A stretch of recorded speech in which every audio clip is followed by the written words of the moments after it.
Hey, fam, and Adam. What's up? How's it going, dude? Dude, fucking killer, man. How you doing over there, Mikey? Long time no see. I know, I'm happy to see you. So, hello to all of our beautiful chat friends. I'm so excited. So, I was on this guy's show a while ago, and it was the most fun ever. Only because I got a little bit trashed, not only because of that, but because I was determined. I think you had said that there were only 3 people before that ever made it through an entire show keeping up with you guys. And I was like, no, I'm going to be number 4, motherfucker.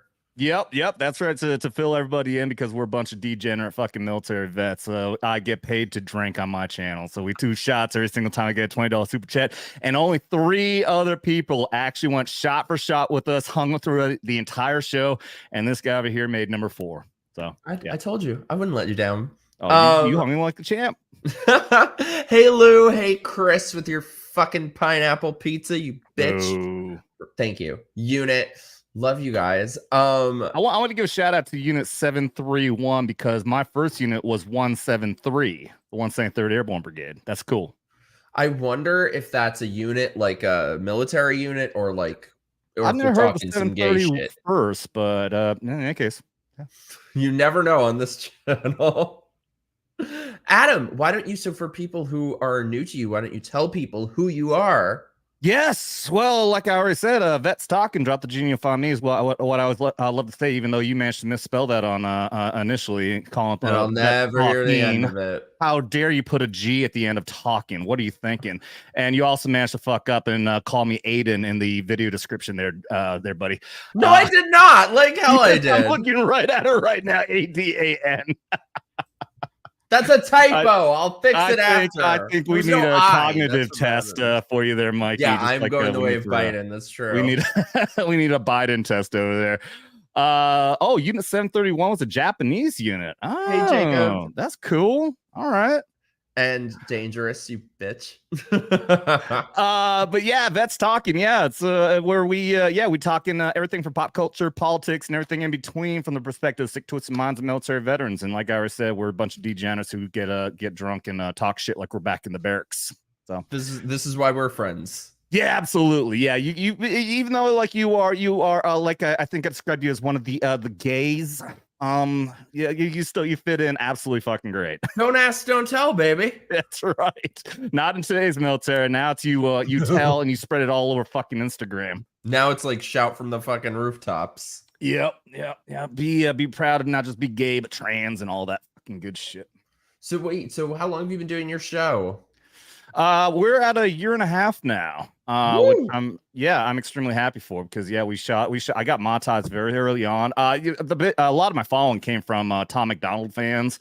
For those of you out there, he's the not even conservative. He was never like one way or another. He's an independent rapper, and I just started doing reaction videos, and I fucking got monetized like right away. So the numbers have been great. We're coming up on 14,000 subs right now. So yeah, it's and I'm so thankful that I get a lot of views on those videos, but also the live streams have been a lot of fun. So they are so much fun. You guys got to subscribe to his channel. So I feel like before we really get down to business, we need to get down to actual business because I lost a bet. I lost a fucking bet. You did. I was trying to find the clip of it too, and I couldn't find it. So if anyone can find it from his show. It was on your show, right? Yeah, of course. Yeah, it was on. Yeah, when you were on. I mean, I know the show went on for like 3-4 hours or some shit like that, but yeah, somewhere in the middle where we were debating, we were talking about Biden, and I said, "There's no fucking way he's staying in. There's no way he's president." And you just hung in there, dude. You're like, "Yeah, no, he's gonna do it." I said, "There's no way in hell they're gonna get rid of him." Yep. And, I don't know why anybody listens to what the fuck I have to say. But yeah, I won the bet, and you got to pay up, bitch. So I believe the bet was 2 shots. Initially, it was 1 shot, and then somebody was yammering away, and I said, "Nah, make that 2." And I think that was the agreement. Yeah. All right. I couldn't find a shot glass. How much is a shot? Oh, maybe you just got chugged for 2 seconds. Oh Christ! What do you? Is that? Oh, is that rum? What is that? Bourbon. Oh, bourbon. Okay. Oh, that looks like a cheap ass fucking bourbon, dude. Get the fuck out of here. It is a perfectly respectable bourbon. If it's a plastic fucking bottle, it's not. That looks like plastic. No, that's not 2 shots. Okay, is that 2 shots? No. No, not a chance. Not a chance. What about that? You can say, I'll call that 2 shots. All right. You can chug all that down in 1 shot. I have no choice. Yeah. I was even debating on whether you should do 1 shot here and then come back on my show and do the 2nd shot on mine. But no, I want to see you take 2 shots right here. Esteban, you were right. Yeah, see, here's the thing. In my defense, I figured they had set everything up for him from 2020 on. He was hand selected that the powers that be, the deep state, had found their perfect puppet, and they were never going to let go of that power. But obviously, it was very obvious in retrospect that the whole thing was a setup with the early debate, and Yep. They pushed him out, man. They pushed him out like a fucking paraplegic in a goddamn wheelchair out the fucking door. I don't know why I just said that. That just popped in my fucking head. But no, dude, it's I think that he's so damaging, not just for the presidency, but for all the Democrats. There's no way they were gonna keep him. Not a fucking chance. Lindsay, also, hey, Esteban.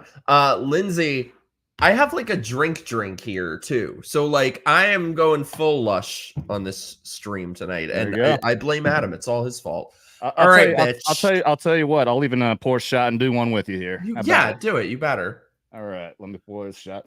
I'm not gonna pour a big one though.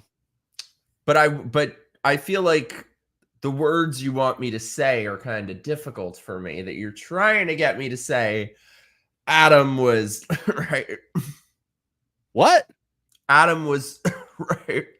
I'm sorry. I couldn't. You were right, bitch. Oh, look at that. It pains me. and yet I'm an honorable man, so I'll even do a shot with you. Cheers. That's a good dude. Look at that. Hell yeah. That's a champ right there. Hey, Dylan. As I'm choking. That's what he says. Yes. Oh, you bitch. Well, so there have been a lot of developments, obviously, since I last saw you. Oh yeah. When was it that we did our show? It was after the debate, probably, right? No, it was definitely not after the debate.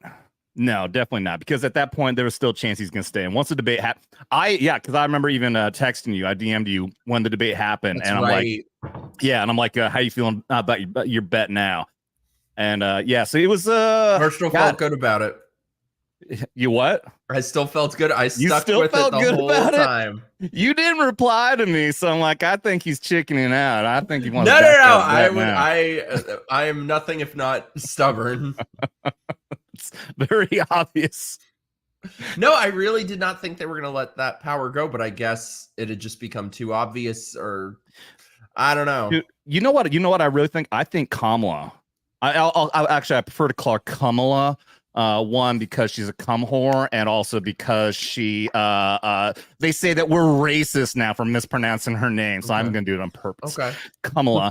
I think she actually, I don't know if this was a coordination, like maybe Obama got involved also, but for those of you who don't know, the fucking 25th Amendment to push the president out has to come from his cabinet. So I think she threatened him and said, if you don't back out, I'm going to push the 25th Amendment. We're going to kick you out. I think that's what happened. I don't think he knows what the hell's going on. I think he deteriorated very quickly. Dude, I think he may be dead. I was like, Did you see the hands? Did you see the hands in my God. dress? Yeah, there's so many things. Even the signature on the document when he said he's backing out is not even his signature. Fucking, I was actually just listening to Dan Bongino. He's a source of information I get from everything. He's former Secret Service. He said in Vegas, when they said that he had COVID, there was actually, they had the police records, the radio announcements. There was a medical emergency. He was rushed to Air Force One to go to Johns Hopkins Hospital for a medical emergency. And they're not saying what the fuck it was, but there was there was absolutely the records that he had some sort of medical emergency. He may be dead. That's the thing, is like, I have kind of always made fun of these people who are into all the crazy shit. But That's not crazy. things are so, the thing is, things are so dishonest, and there's such a lack of transparency that there's nothing for us to do except try to put together the pieces. You know, we were told for the last 4 years about Biden, oh, it's just a stutter and it's a conspiracy theory that there's anything wrong with him, because obviously we aren't all witnessing his brain melting. We're running out of conspiracies because they're all coming true. I know. But no, he did that fucking address, and I swear, maybe I'm seeing shit. Chat, let me know. It looked like, do you remember the Swedish Chef on the Muppets where they would have a puppet with human hands? That's what it looked like. And I swear it was a black guy's hands. Yeah.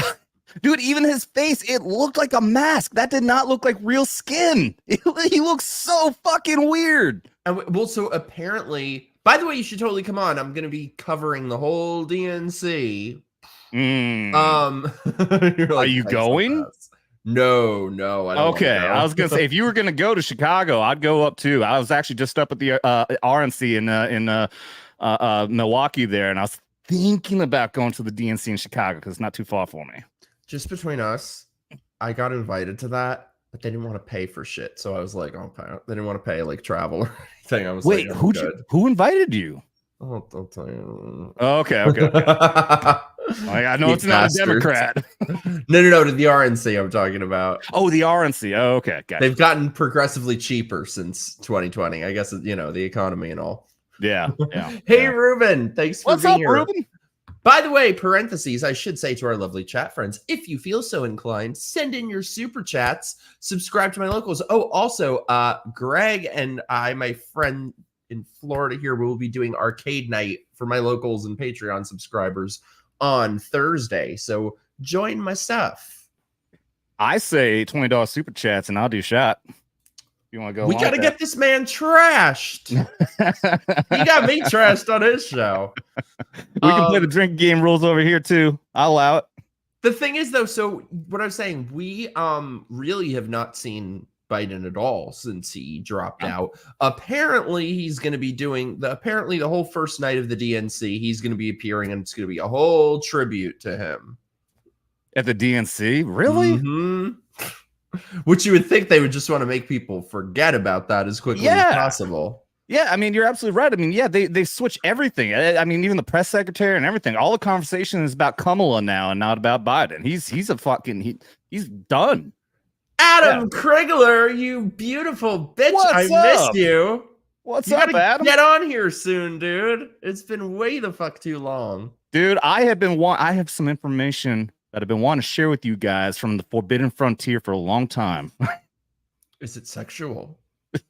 Shut the fuck up, bitch. Yeah, though. Wait, can you once and for all explain to me how these people want us to pronounce her name? So, like, Kamala is supposed to be how it's pronounced. Okay, so it's not, dude, Kamala, like camel toe. It is Kamala, like communist. Like comma. Yeah. Like communist. Even the left-wing fucking media was calling her Kamala. Everyone called her Kamala for the longest time until, what's up, Ruben? Until she became fucking the nominee for president. Now all of a sudden you have to, or rather vice president. It's when she became vice president. Then all of a sudden they're correcting, saying this is how you pronounce her name. Like, motherfucker, you calling Kamala also? Shut up. Well, so let me just say this though. First of all, thank you so much, Eric, for the super chat. You are the greatest. Harris earned her place. She took a lot to get it. Loads of hard work. Loads and loads of hard work. Let's just say she worked even harder to get where she is than I worked to get where I am. She was down on her knees praying for her position. Here's what I want to say though. Sip. I don't know. So we got to get into this. I don't know how you think, because I try to be objective. I don't know how you think things are going for Trump objectively. I'm very nervous. I feel like people are underestimating this bitch so unbelievably hard. Maybe it's the fact that I used to be a Democrat that I can kind of see it, but like, the people who keep saying Trump has it in the bag and she's just stupid and stuff, I'm like, that is not the case. You don't understand. Democrats right now have their dream candidate. It's well, okay, you're right in the fact that she is a dream candidate because she's another empty vessel, just like what Biden was. And I'm not so worried about her as I am about the cheating that the Democrats will try to pull off. Okay, there's no doubt about it. And also, you're right. She's got the diversity shit. But the thing is that she's not moving the needle at all. In fact, Dan Bongino even just pointed out that if you look at the registration numbers, the voter registration numbers that came out after she made the announcement, like tens of thousands went up for Republicans. It actually went down by like 10,000. They lost registration on the Democrat side. So she didn't move the needle at all in any way, shape, or form. However, there is more enthusiasm by the fucking psycho leftists who want to push for diversity and they just want a woman of color to be president. Those people will show up and vote for her over Biden.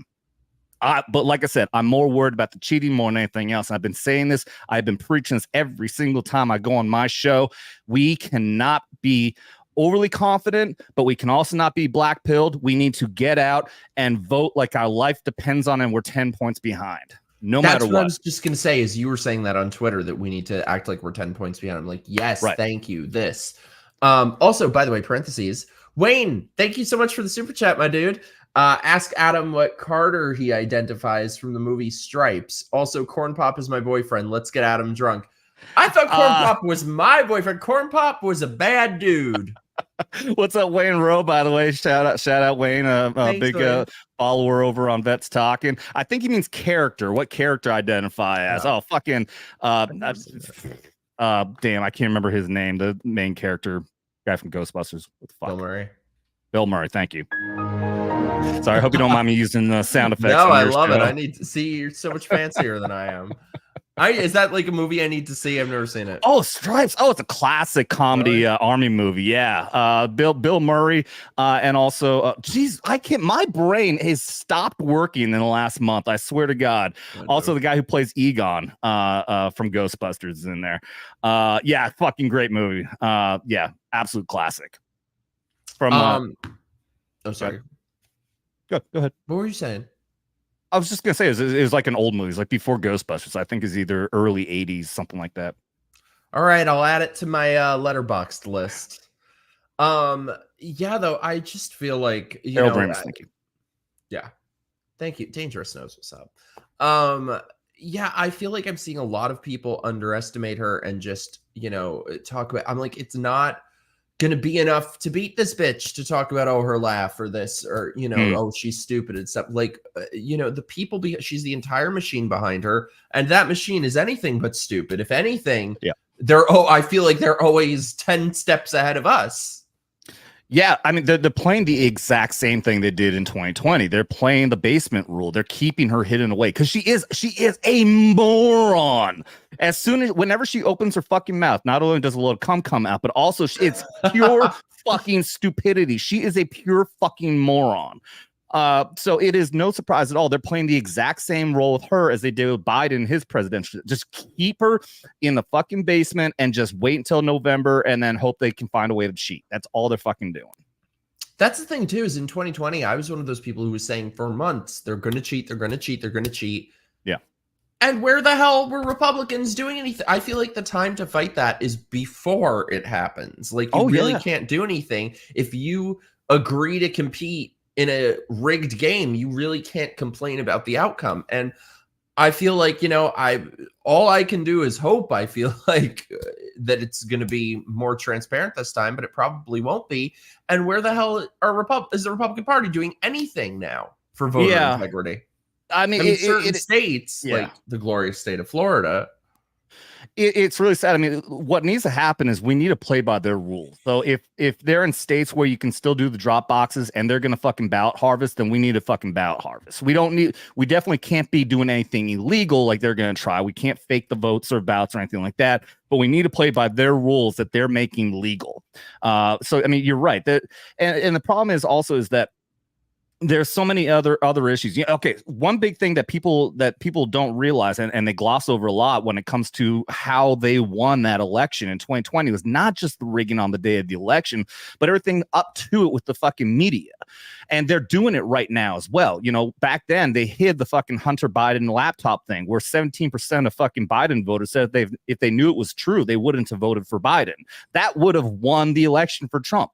And they're doing the exact same thing now. They just took, well, at least they tried to. They brought him back on, but Steven Crowder, they're trying to remove Steven Crowder completely because he's a huge threat right now. He's actually dumped millions of dollars into an election day event that they're going to do, where you can go to him instead of fucking Fox News or anything else like that, because they're going to do the same thing Fox News is doing. They're going to have people on the ground. They're going to be counting. They're going to be calling states, and they have people in every single state. So if something comes up, if a pipe bursts in fucking Georgia again, they're going to have somebody on the ground to go there and report on it. And that is scaring the shit out of the left. So they've made a massive move to have him removed from Rumble, even by that huge fucking conglomerate of advertisers that runs 90% of all advertising companies in the fucking country. Threaten Rumble, blackmailed them essentially to say, if you don't remove Crowder, then we will not advertise on there. And guess what? They did the same thing with X, with Elon Musk, and Musk sued him, and now they disbanded. They can't do it. But the point is that they are making a conservative effort right now to rig the election. I don't know if this is gonna quite go the way people think. Hey, Liz, glad you're here. Your favorite Marine here. Hoorah! I know Marines hate it when I say that. We got all of that. Oh my god! I meant to ask you this. You know what? I feel like, obviously I am no vet, but I feel like if I were, I feel like it would really bug me when people say thank you for your service. Is that fucking insufferable?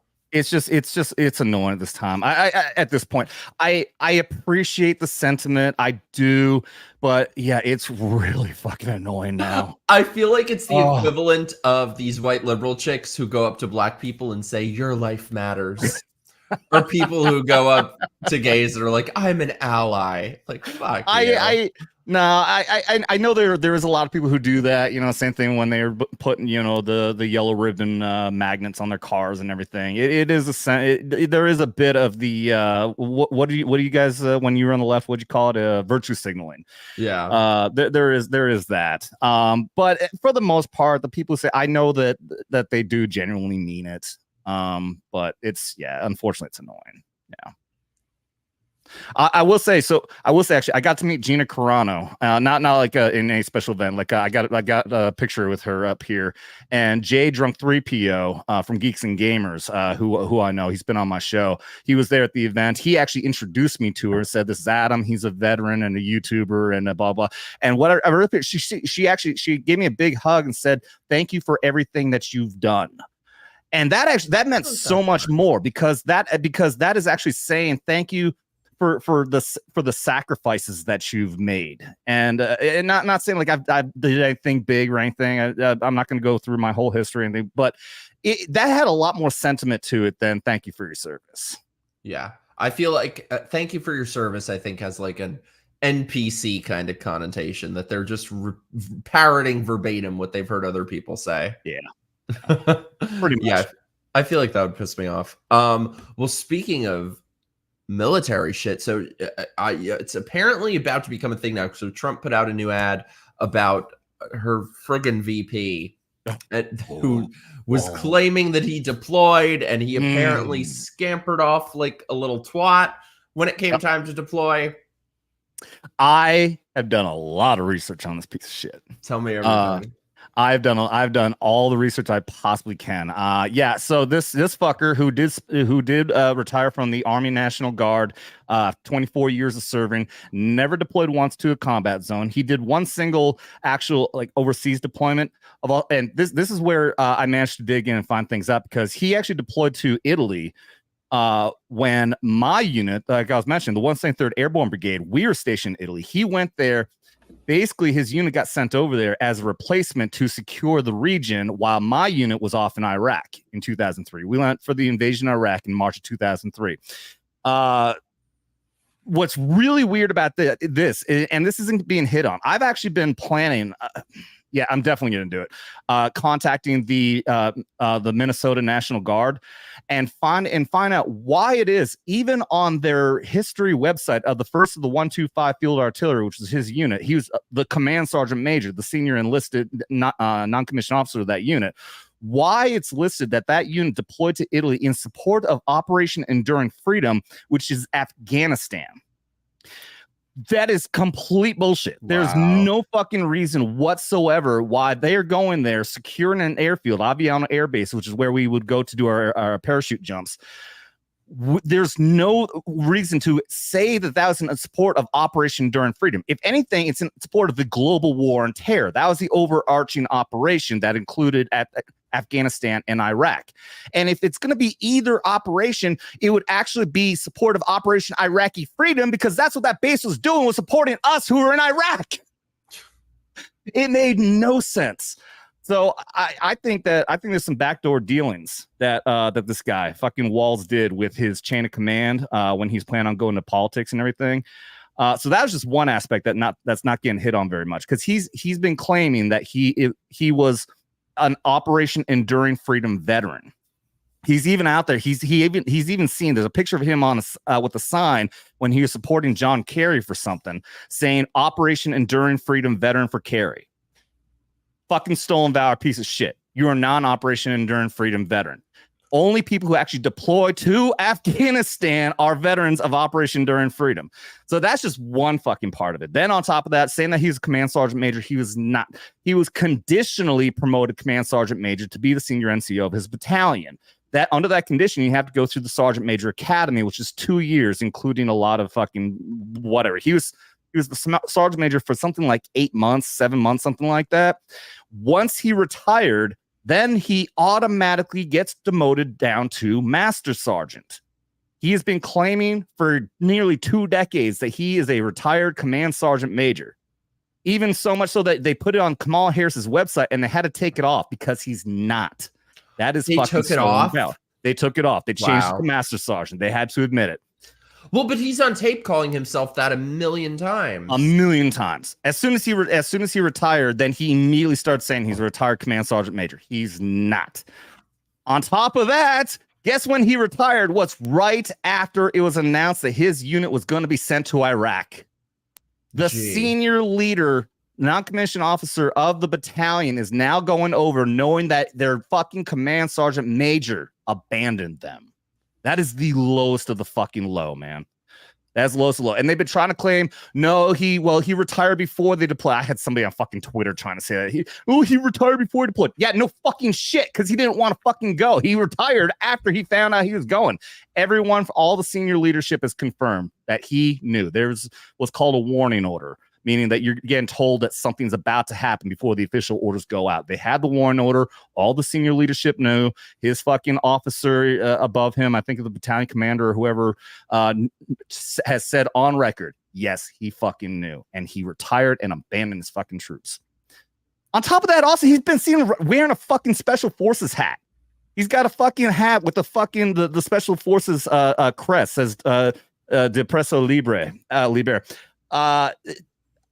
People don't want to fucking point that part out. That is stolen valor right there also. Anyone who's in the military, I don't wear a fucking special forces hat because I wasn't special forces.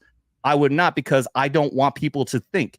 I will forgive civilians for not understanding that, but if you were military, you don't fucking do that.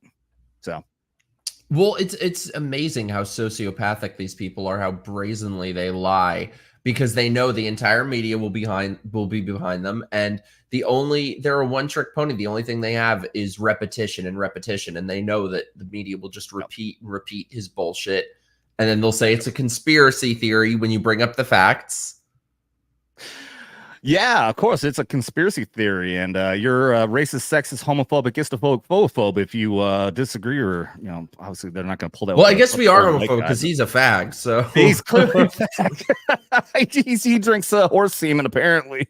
Yes, just like JD Vance fucks couches. Oh God, I'm still so I've learned that they just totally made that up. However, I was very iffy on the details of the couch fucking. I don't even know what that. I haven't even heard that. They part. made it up. They just made it up. They just plain made it up. Whereas with Waltz, it's actually like in a book or something saying that he lost a bet and had to drink horse semen, something like that. How would they even get it? Yeah, that's the question. Where did that come from? Who was the horse? Who was the horse, and how did you manage to pleasure it to that point? They just went to the stable. They found Sarah Jessica Parker, and they were like, "Hey, give us some horse semen." Yeah, I agree with C Striker here. Yeah, thank you for your service. Replace it with Waltz the Lion cunt. I approve of this. Thank you. Hey, Alan, people can just identify as couch sexual. That's right. One of these leftist bitches was coming at me on Twitter and was like, well, you fuck couches. I was like, wait, I'm involved in the couch fucking now? Awesome. Well, guess what? Did you vote for Biden? Then you like sniffing kids. Yeah, right. All right, if we're gonna play that game. But yeah, and there's the other one when the other person said misspoke about the rank. Actually, there is the point where he's on video saying that we can't have weapons of war on our streets like the ones that I carried into combat. And he never was in combat, but they're trying to say he misspoke with that. No, it was very clear. He was trying to claim that he carried weapons of war into combat. There was no misspeaking about that. No, he said it how many times? So he just misspoke over and over and over again. Oh, yeah. If it's a Democrat saying something stupid or lying or anything like that, they misspoke. But if it's anyone on the other side, then they're, like I said, racist, sexist, homophobic, isophobic. JD fucked a couch gives new meaning to the term love seat. Yeah, but none of these questions will get asked. What do you think about what is going to happen with the debate? So, it's sort of up in the air that Trump is saying, I agreed to these terms with Biden, not you. And now she wants new terms. And she's saying, well, I'm going to be at the one that was scheduled, whether you're there or not. I kind of think, I mean, we'll see what happens. I think Trump is making a bit of a mistake. I think this is not a time to be stubborn about something because she'll be there. And the visual that will be everywhere, the picture that will be all over, that will be showed 1,000 times is her standing next to an empty podium. And it's not worth it. I already think it's going to be so difficult to get her to agree to any debate because once you really question her is when she becomes completely exposed. So I think just show up whenever you can get her and try to nail her down. So what? Well, yeah, like Willie Brown did. So what ended up happening is I don't have any problem with the fact that he changed the conditions because the original deal was with Biden. I don't have any problem with that at all. You can't say, oh no, now you're backing off, and then they're trying to say he's run scared. No, he's already come out and said that he wants to debate Harris. They just did a big announcement. He said multiple times now. The thing is that he wants new rules in place because they want to make a new deal. I don't blame him at all. I mean, the guy is the deal maker. That's what he does. That's his fucking gig. Is he makes fucking deals. So there is already, and I think one is agreed upon that they're going to do one on Fox News. Because remember the first time, I don't think she's agreed to that. I can't imagine she would. Yeah, I swear I heard somebody. So I mean, I absolutely could be wrong. I'm not going to try to misspeak here. I will say if anybody knows what the deal is, misspoke. I misspoke. Admonish me. But no, I think that I think he's not wrong for saying that no, this deal was with Biden. You know, if I make an agreement with you, like on our bet with the shots. Your roommate there can't pop in and say that this is our bet because I'm roommates with him. No, it's no. I made the bet with Mikey, not his roommate. So it's okay. So ABC, that's it. Yeah. So there is an agreed upon Has debate she on agreed ABC. To that now? Yeah, I did hear that. Hey B. So yeah, it's I don't think that's wrong. The original conditions were very fucked up when it comes to with Biden. And the reason that Trump agreed to all the fucked up conditions is because Biden was so bad. I mean, he was so bad that it was the first time ever that somebody managed to get somebody off of a fucking presidential ticket because of a debate. So he was absolutely right in doing that. So he wants. Do we know what the new conditions are? Or what the conditions were that were agreed to? Was it the same as the last one? So the conditions were there's no audience, that their mics were going to be cut off in between. So if only one person can speak at a time. See, I love that. I think that helps him. It was meant to screw him, but I think that did him the biggest favor because he probably would have done it with Biden and he would do it with her if that rule is in place, that he's just going to try to talk so much that she will make the entire thing another I'm speaking strong woman spectacle. And I think it kind of helps him to give them the rope to hang themselves. I think who's right about our bet? Shut the fuck up, Adam. Shut the fuck up. I think I'm right in this case, that I think that Trump wants the ability to talk over her so she can show that bitchiness, because people fucking hate it. She just fucked up just the other day at a rally when there was a bunch of fucking crazy Muslims out there who were protesting, saying we're not going to vote for genocide. And she did that catty look. It didn't even make any sense what she said. She said, look, if you want to vote for Trump, if you want Trump to get elected, then say that. Otherwise, I'm speaking. See, I think people love that, though. None of us, but I think people love that. People love bullshit. This is why I say don't underestimate her. People love nice. People love phony. People love bullshit with a smiling face in front of it. And she's the epitome of bullshit nice. She's not nice. No, she comes off as a bitch. No, but I'm saying, to me, that word has a connotation of phoniness, which is what she is.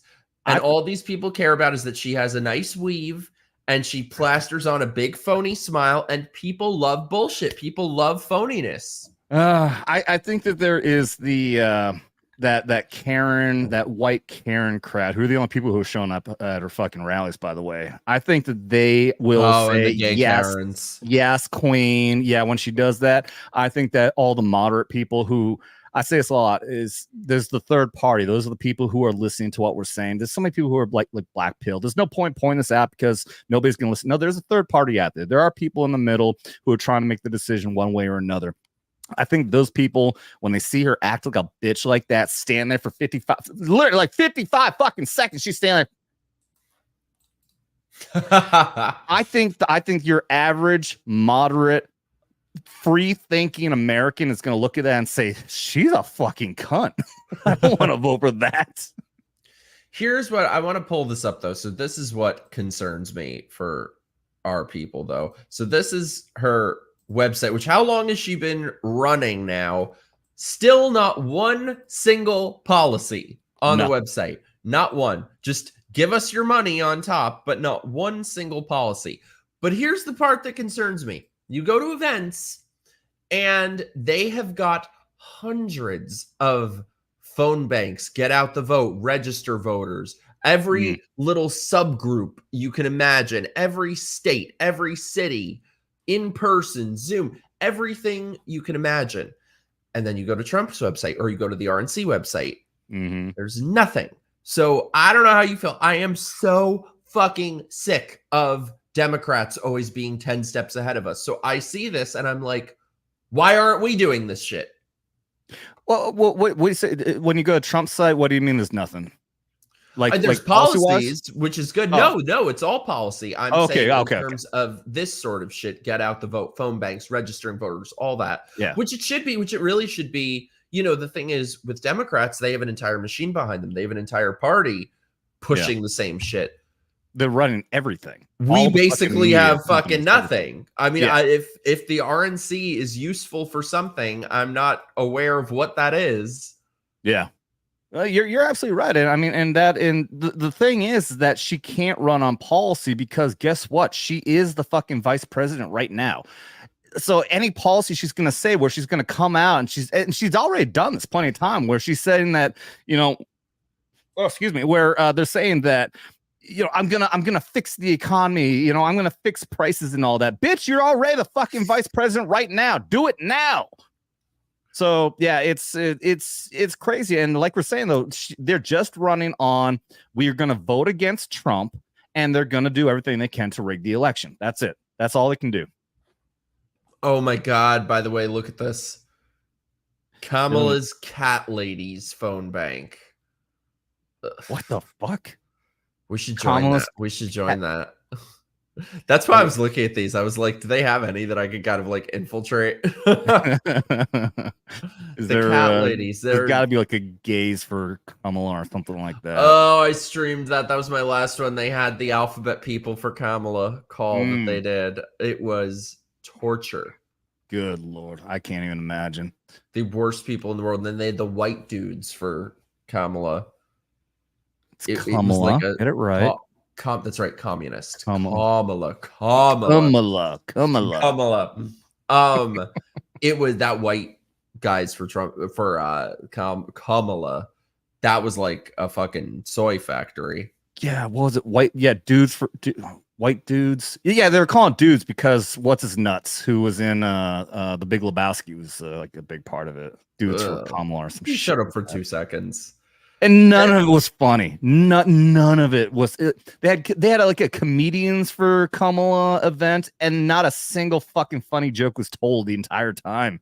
Oh, there was some unintentionally funny shit, like Ben Stiller saying he wishes he was a black woman. Oh God. Jeff Bridges, yeah, the dude. Fucking hell, man. What a fall that guy had. Dude, I thought Jeff Bridges would have been like a base kind of person, but he's me too. He looks like he has a based face, right? Yeah, based face. He's just a cuck bitch like all the rest of them. Oh God, you had to see though. The guy who was hosting that white dudes for Kamala call, man, but like just exactly what you would think: super soy, man bun, the effeminate little voice, and so we're like laughing the entire time about like what a fag. And then towards the end, he starts talking about my wife. Like, really? What?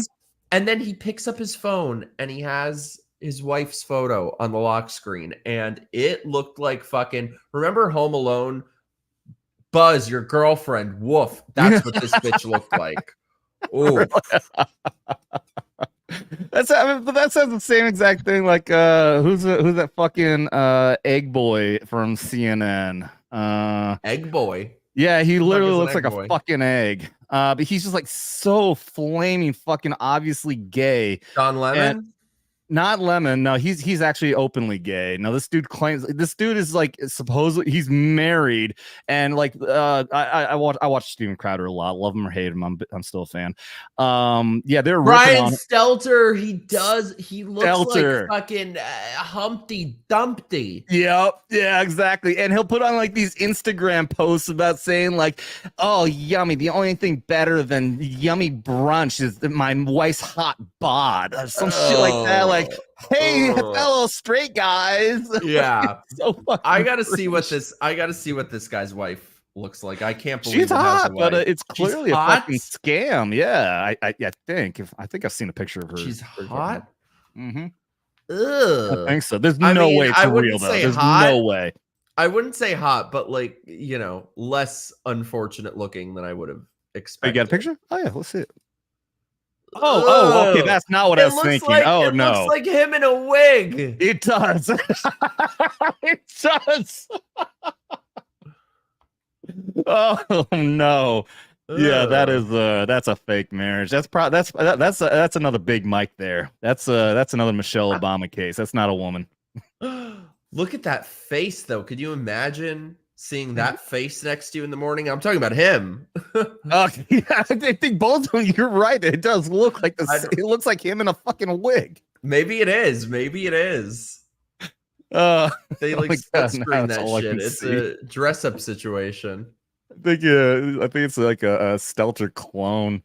If Gypsy Rose was a soccer mom. Oh yeah, she does look like Gypsy Rose. Oh my god, that bitch. I was on her side. And this bitch, she has the guy who stood by her while she's in prison. And he's like a big fat guy. So like, I feel bad. It's like, okay, you kind of, you can have each other. I feel kind of bad for him. She gets out of prison, starts banging everyone, gets knocked up with some other dude. I'm like, that little slut. She is terrible. And I hate that kind of stuff. So I don't follow her, but I follow Cinnamon Toast Ken, another big YouTuber friend of PewDiePie and all that. He's been following the Gypsy Rose. That's the only thing that's the only reason I know about all this drama. But yeah, she's a fucking bitch. Fuck that cunt. All right. Yeah. It's crazy. That whole thing went down just an hour and 45 minutes south of me. That was in Springfield, Missouri. Yeah. Really? I never even knew about it. I don't think I was in Missouri at the time. Yeah. See, I was on her side, but I don't know the details of it. I have a friend who was saying it was more questionable than it sounds. I don't know. I was on her side though. Dude, I watched that show after I found out about it because I didn't even know about the whole thing. But then I watched that show. Fucking holy fuck, dude. The show is great and it's crazy what she went through. But no, she got all this fucking fame and everything. And yeah, fuck her. She's that poor guy, dude. Yeah, that fat dude. Right. At the same time, it's also weird though, because yeah, these people like him and the other dude that she like left the fat dude for, like they found her and wanted to be with her and marry her while she was in prison because of all that fame and everything. So fucking weird. I've never heard of a guy doing that before. I've heard of these desperate women who, they're engaged to Jeffrey Dahmer while he's in prison or some shit like that. Yeah. That's he got like a lot of fucking women and fame and everything because of that. Yeah, there's got to be like some sort of a mental condition, like some sort of psychological fucking diagnosis for these people who are obsessed with people who are in prison, like you said, like Dahmer and shit. Which, by the way, I've got a video coming out. When I was in Wisconsin, I've got a buddy who was a retired cop from Milwaukee. And yeah, we did a tour around all the Jeffrey Dahmer locations. His wife is still a detective in the department, and they're going to try to hook me up with an interview with the detective who interviewed and got all the information from Dahmer. What? Yes. Brother! Bitch, you failed. What the fuck? That was weird timing. Yeah, great that you bust in as we're talking about Jeffrey Dahmer. Oh, he's got his hat. Greg Adam. When Trumpomania runs wild on you. Greg Adam, Greg. What's up, man? Bitch, get a chair. Come sit. I figure my veteran friends need to know each other. Oh, that's right. I forgot you told me. Yeah, your roommate's a vet. Yeah. Yeah.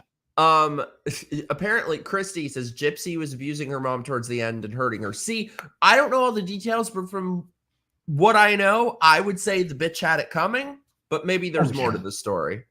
Yeah, there's no innocent sides on any of that. That's amazing though. I'm very jealous. I love Jeffrey Dahmer. I mean, because the LGBTQ community. Yeah, I get it. Representation matters. I love so much when that show came out. It went into the alphabet community section. Oh, and they were pissed. They were fucking pissed. Wait, how do you hear? You've headphones? Yeah. Oh, hey. Here, get in, bitch. No, coming. Oh, hold on. Now my cat wants out. The cat's by the door. Gypsy was in on the con with her mom. Oh, I gotta watch that show. Oh, you never seen it? No. Yeah. You know she's the a Gypsy scam Rose artist, plot? dude. Yeah. The little bitch was? Yeah. She learned how to be a scam artist from her mom. Yeah. So that's why all the shit she's doing right now, she's a fucking scam artist right now, dude. Yeah. And she learned from her mom. Absolutely. What's up, dude? Love the hat. What's going on, man? How are you? Doing good. That Trumpomania shirt. I gotta get one of those. Right. Where'd you get that at? MAGA.com. It took like 2 weeks to arrive, but I like it. I gotta check it, dude. I ordered as soon as after he got indicted. I fucking went on his website. Everybody, I recommend everybody out there go to DonaldJTrump.com, buy some merch, support him. I bought all his fucking Veterans for Trump hat. I've got the shirt. I got a fucking all kinds of shit. But yeah, that Trumpomania, I gotta get that. That's fucking cool as hell. I think neither. As soon as I saw, I was like, oh, I need that. I need that shirt. I've never in my life bought any political merch for any candidate ever. Yeah. But then after they tried to shoot him, I was like, that's it. I'm done. Yep. I'm full MAGA. Yep, I'm same thing here, dude. 100%. After I actually took a break from YouTube for a hot minute. I was talking to Mikey there off stage about some shit I went through, and but after that fucking assassination attempt happened, dude, I'm like, fuck this. I'm going all in. That's when I decided I'm gonna go to the fucking RNC, and I Oh man, fucking hell! I got that whiskey coming back up. All that but yeah. drinking, you lush. Hey, we still need a $20 super chat so we can do some fucking shots here. Oh, Here, wait the a way- second. Speaking of, has I did. you took your shots? I did. Oh, Yep. damn it. Was I supposed to wait for you? Here, Well, though, I wait, had- I I had- a drink too, but I I can't had drink this. pre-set Here. up That's what's a that shot for? glass over I here couldn't for him to find- take the shot. Now you tell me. He had a shot glass there the whole time. Fuck I yeah. even brought I haven't had this before, but it That's sounded what the good. whiskey is. Manifest Whiskey Project. Oh, okay. It looked just like I've got a bottle of this called Five Rangers whiskey. This is actually made by Rangers who were in the Black Hawk Down operation. Oh hell yeah! I thought that's what the bottle looked just fucking like. It actually at our liquor store here, one of the veterans of that, he's I think he's the sergeant major. Even he actually signed it, so I've got a big fucking signature here. Like a real sergeant major. Yeah, unlike the Waltz kind. Yeah. Yeah, exactly. I was Air Force. I was communications guy. Okay. I was stationed with ASOG unit, so we were mobile comm for ASOG special forces. operations, right? Yeah. Okay. So we were actually mobile comm for the special forces. Nice. Oh hell yeah! All right. Those Fuck guys yeah, are man. they're What do you freaking think? So- monsters. Yeah, we were actually even talking about how Walls claims that he's a Operation Enduring Freedom veteran because he was sent to Aviano Air Base in Italy for a while. Like the nice ass air base. Yeah, I was actually stationed in Italy. We were an airborne unit, so we went to Aviano all the time to go do our jumps and everything. So I'm very, very familiar with the area and all that. But yeah, it made absolutely no sense for them to even. I was telling Mikey and everyone here that they even say on the history of the unit, the 125 Field Artillery, that operation was in support of Operation Enduring Freedom, which made no fucking sense at all because it's not. If anything, they were supporting my unit who was deployed to Iraq at the time, which means they'd be in support of Operation Iraqi Freedom. No, none of it made any fucking sense. Yeah, see, the thing that gets me is like I never deployed. I wanted to, but when you're stationed at Cannon Air Force Base in the middle of nowhere in the desert, everybody wants to deploy because you're already in the desert. Yeah. Like, but like I never heard of deployed. such a thing. Air And Force so it's having like- a hard time? Yeah, right. Hey, we had a nice club. We had golf courses, we had pools, we had theaters. You know Nice. how it is.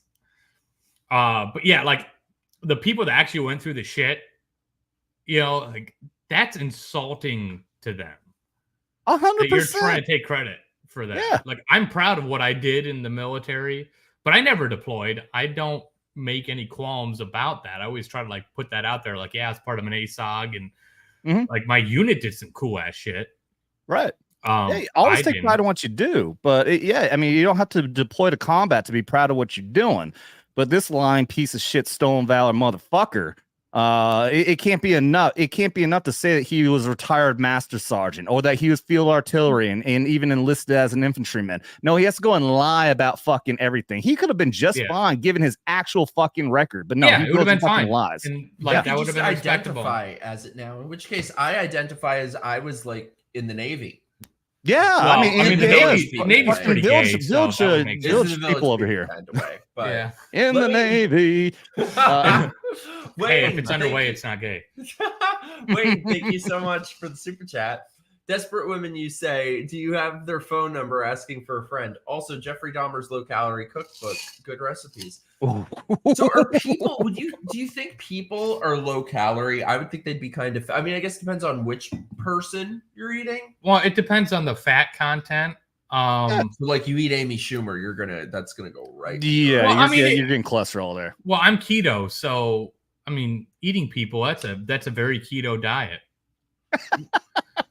But you got to think like if you eat game, like I think I was talking to Josh about eating elk the other day, and I was telling him, was it elk and I can't remember what else, but it's they graze off like wild sage, so the gaminess, like you get the flavors from what they eat in the wild. Right. Yeah. And so I'm thinking like people, like if they're not eating right, then might not taste that good. Like if you're saying like if you eat Chris Christie, you're gonna taste pizza and donuts. It would probably be delicious. I'm assuming Chris Christie is probably like a picanha. You got that really nice thick fat cap and that really flavorful meat under there. So do you think that since Jeffrey Dahmer was always killing and eating gay people, then they tasted like cock? They tasted fruity, maybe. I don't know. I mean, come on, I'm going deep on the joke because they eat dick. All right. Yeah, but hey, did nobody get that? The ladies love it, so maybe it might taste delicious. Who knows? Liz, thank you so much, my love. I won't be held accountable for your intoxication. I was not allowed in combat in 1979 to 1985. I admire those women who did, and of course, all our combat vets. But you don't lie, 100%. And I guess you guys need to do shots now. I got my shot ready to go. I'll pour a sip. I do have to say, like, now all of a sudden you're gonna be a fucking sober fuck. Yeah, sober fuck. I'm like halfway in the bag. I have no tolerance, bitch. He doesn't at all. I have more of one since I doesn't drink that much, and when he's a whole like 90 pounds fucking soaking wet, so I don't blame him. Thank you so much. Yeah, anytime somebody's like, you must do meth, you look so thin, he's like, oh, thank you. That's not a compliment, man. Yeah, it is.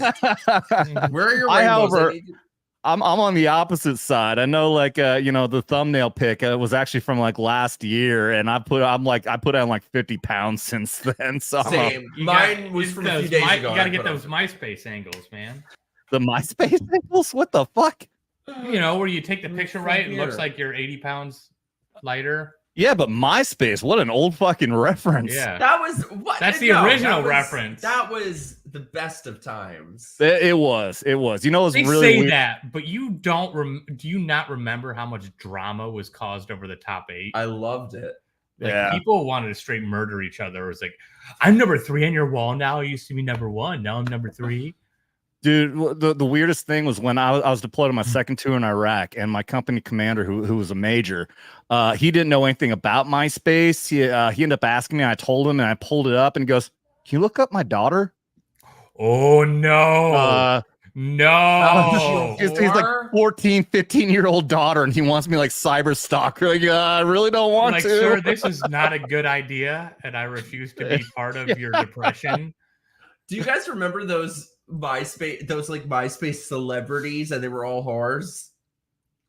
Well, so, they all look the same, like those chicks who were MySpace famous.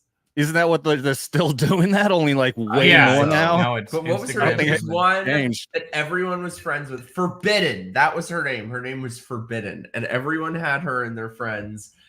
And she had like the tits out to here, and the I miss Forbidden. I think she's dead. Yeah. I think she died. Random. Hey, we're talking about your Oh, she's dead, by the way. God rest her soul and all. But I have to say, oh yeah, hold on. Boom, bitch. I'm the only one doing a proper shot. All right, fuckers. All right. There you go. Thank you, Liz. Hey, Double Think. Oh, so much straight energy in here. I'm glad I can bring the gay. Well, we got this, bitch. That's pretty good. It's different. It's very like botanical. It's botanical. I don't know. That's a word, right? It's botanical. It's like that. Yeah. Yeah. It's got like sometimes they hit you right up front, and it's really smooth up front, and then like the mids like hit you really hard, and then it smooths out. It's interesting. We all just want some mids to hit us really hard. I'm a mid. I've had some mids hit me pretty hard, let me tell you.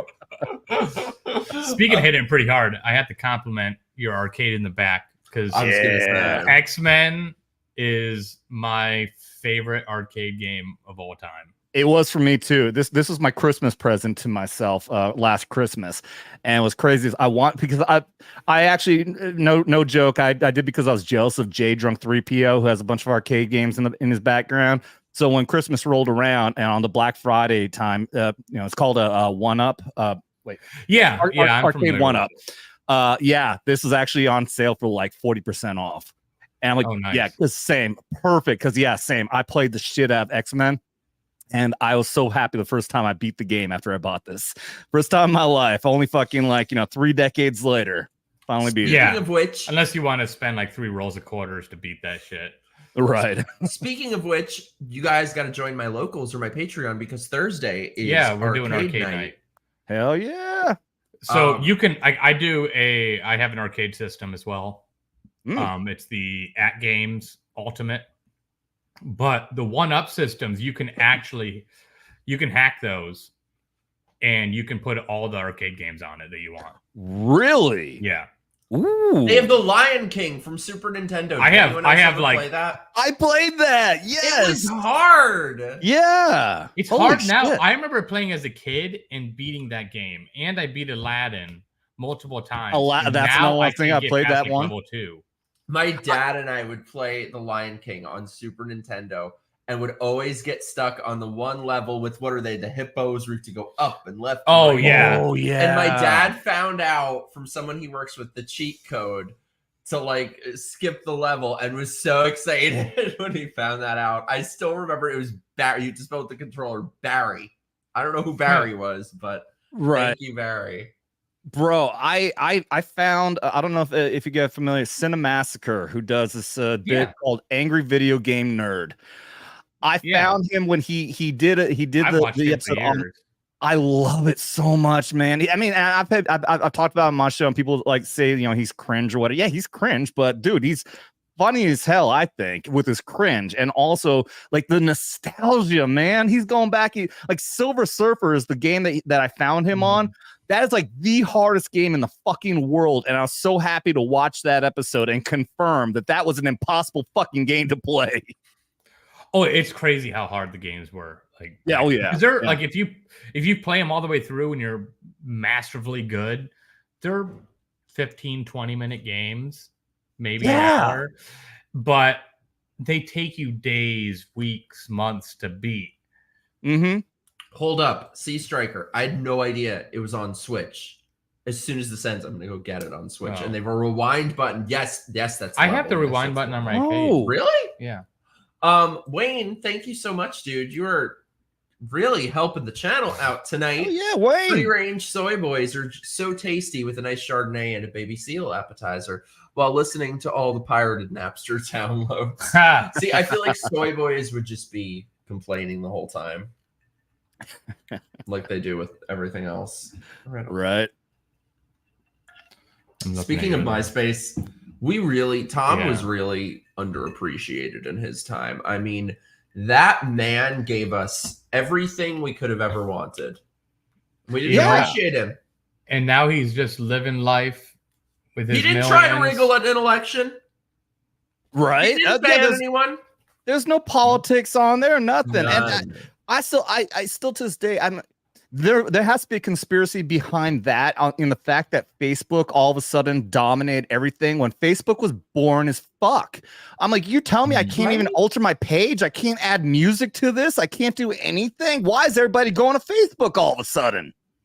Yeah, because you're right. Because you used to be able to do the HTML code and do all sorts of crazy shit with your MySpace page.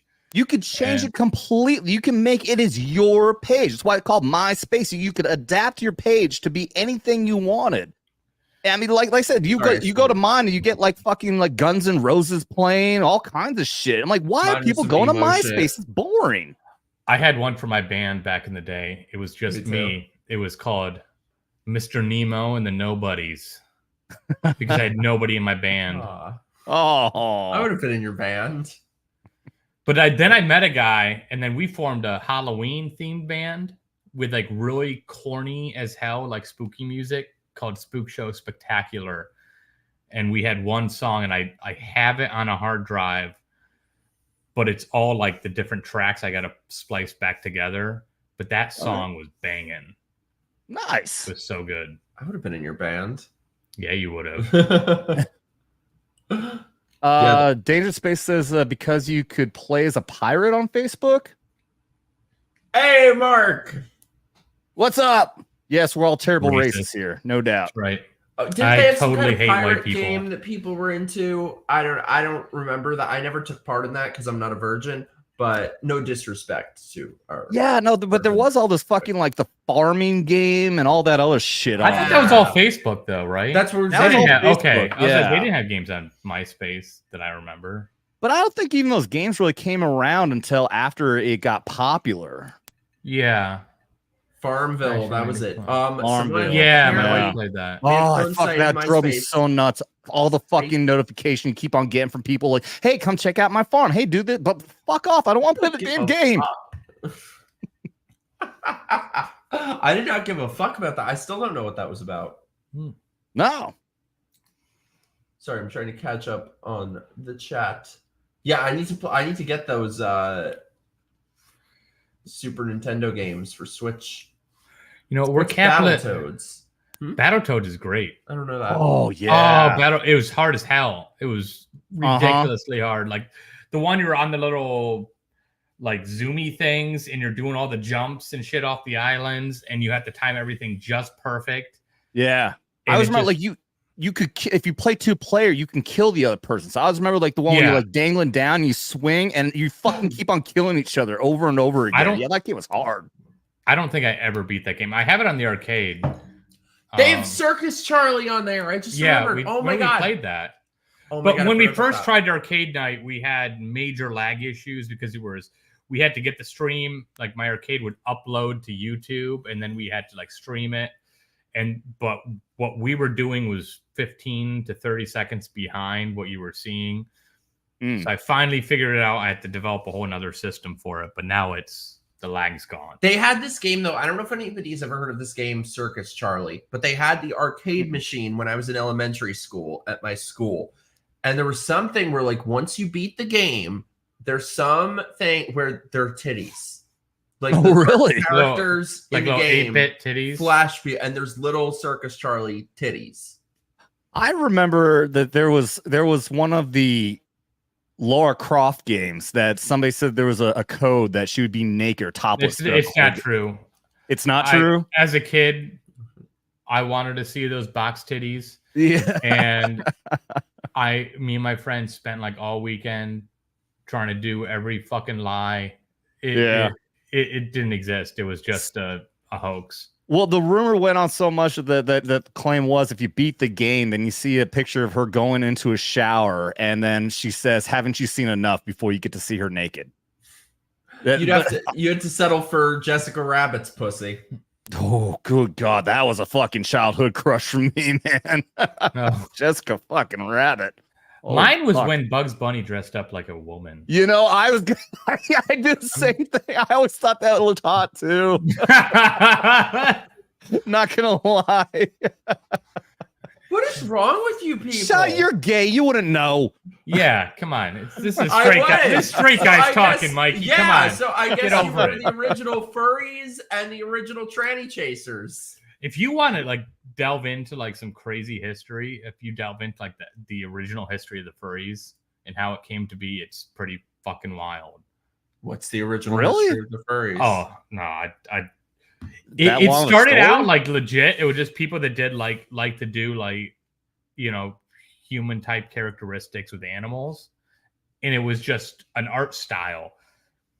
And sound like dog fuckers to me. but then it got taken Right. over by all like these perverts, and it got crazy. But I think I might be wrong, but I think Wang. if the who fits. I think that Wang, like WHANG with the exclamation point, like his channel, I think he's like covered the whole like history of furries, and it was like mind blowing. That sounds like a rabbit hole to. It is. find It's We need to do like a whole show about that. But also, love you, Liz. Thank you for being here. Make sure you're registered to vote at your current address. Yes, and vote early. He did. because I made these sure he did. bastards are going to try something. Yeah. Yes. Can I tell the story? Is it? Should I not tell the story? Vote early. That's Oh my absolutely god! fucking yes. Hey, come in. what? I understand my name. We didn't say your You name. said Bugs Bunny in drag. That's not you. Only sometimes. I said my name, like a minute and a half ago. Oh, What did you say? it was all good things. I'm sure.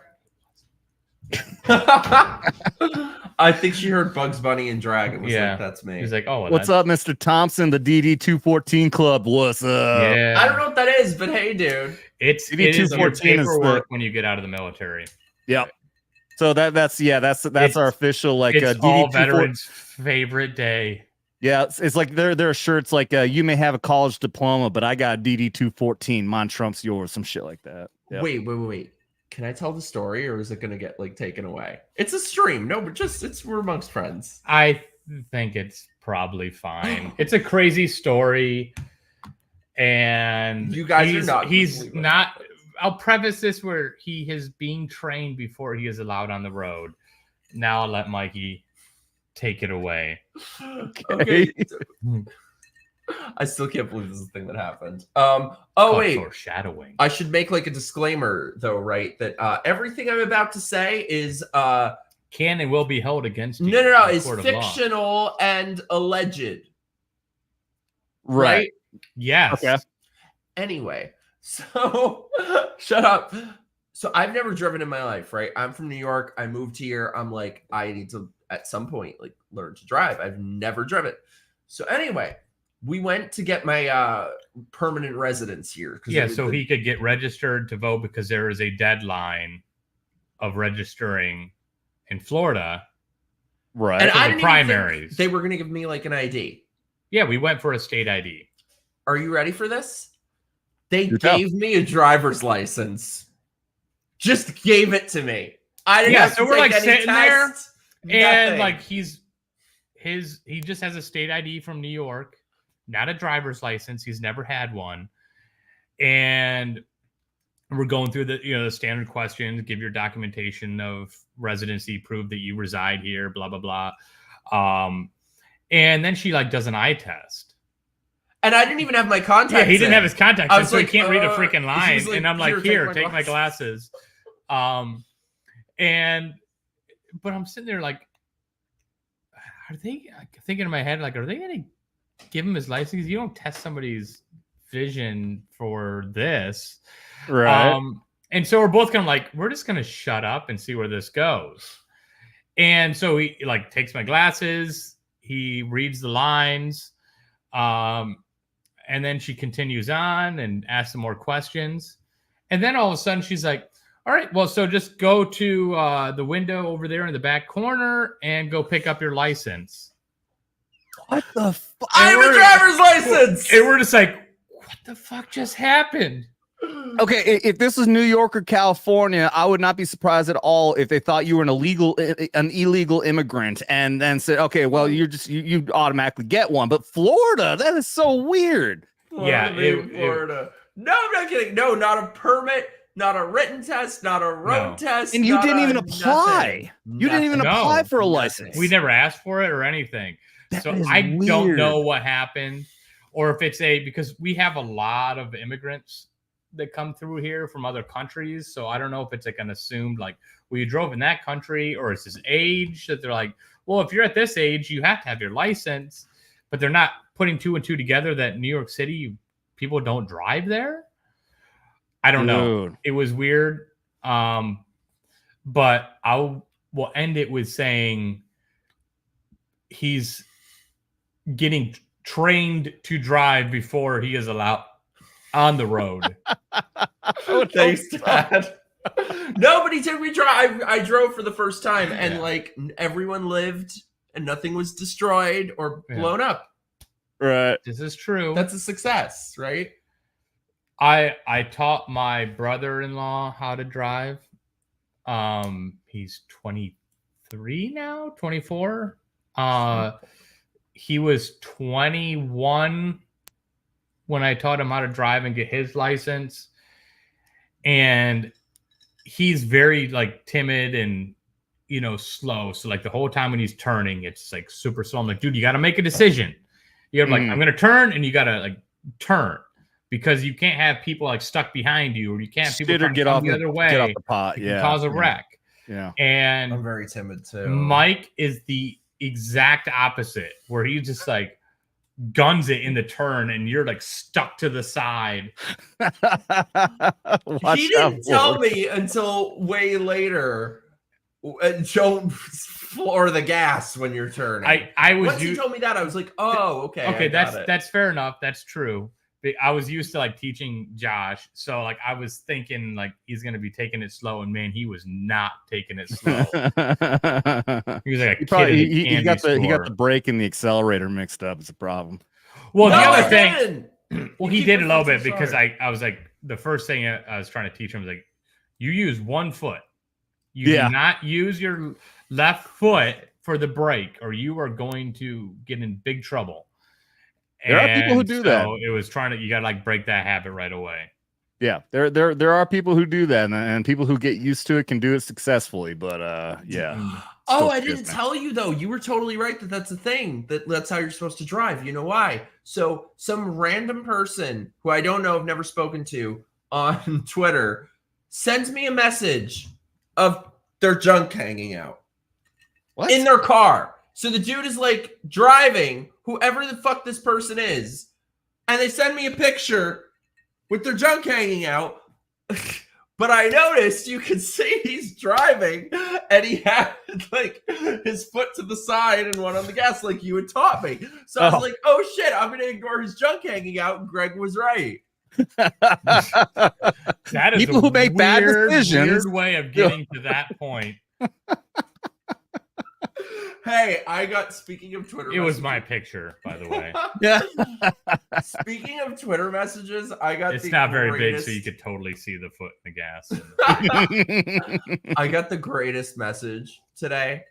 I'm like, so some random person on Twitter is replying to all my shit, and he's like, can you please check your DM requests?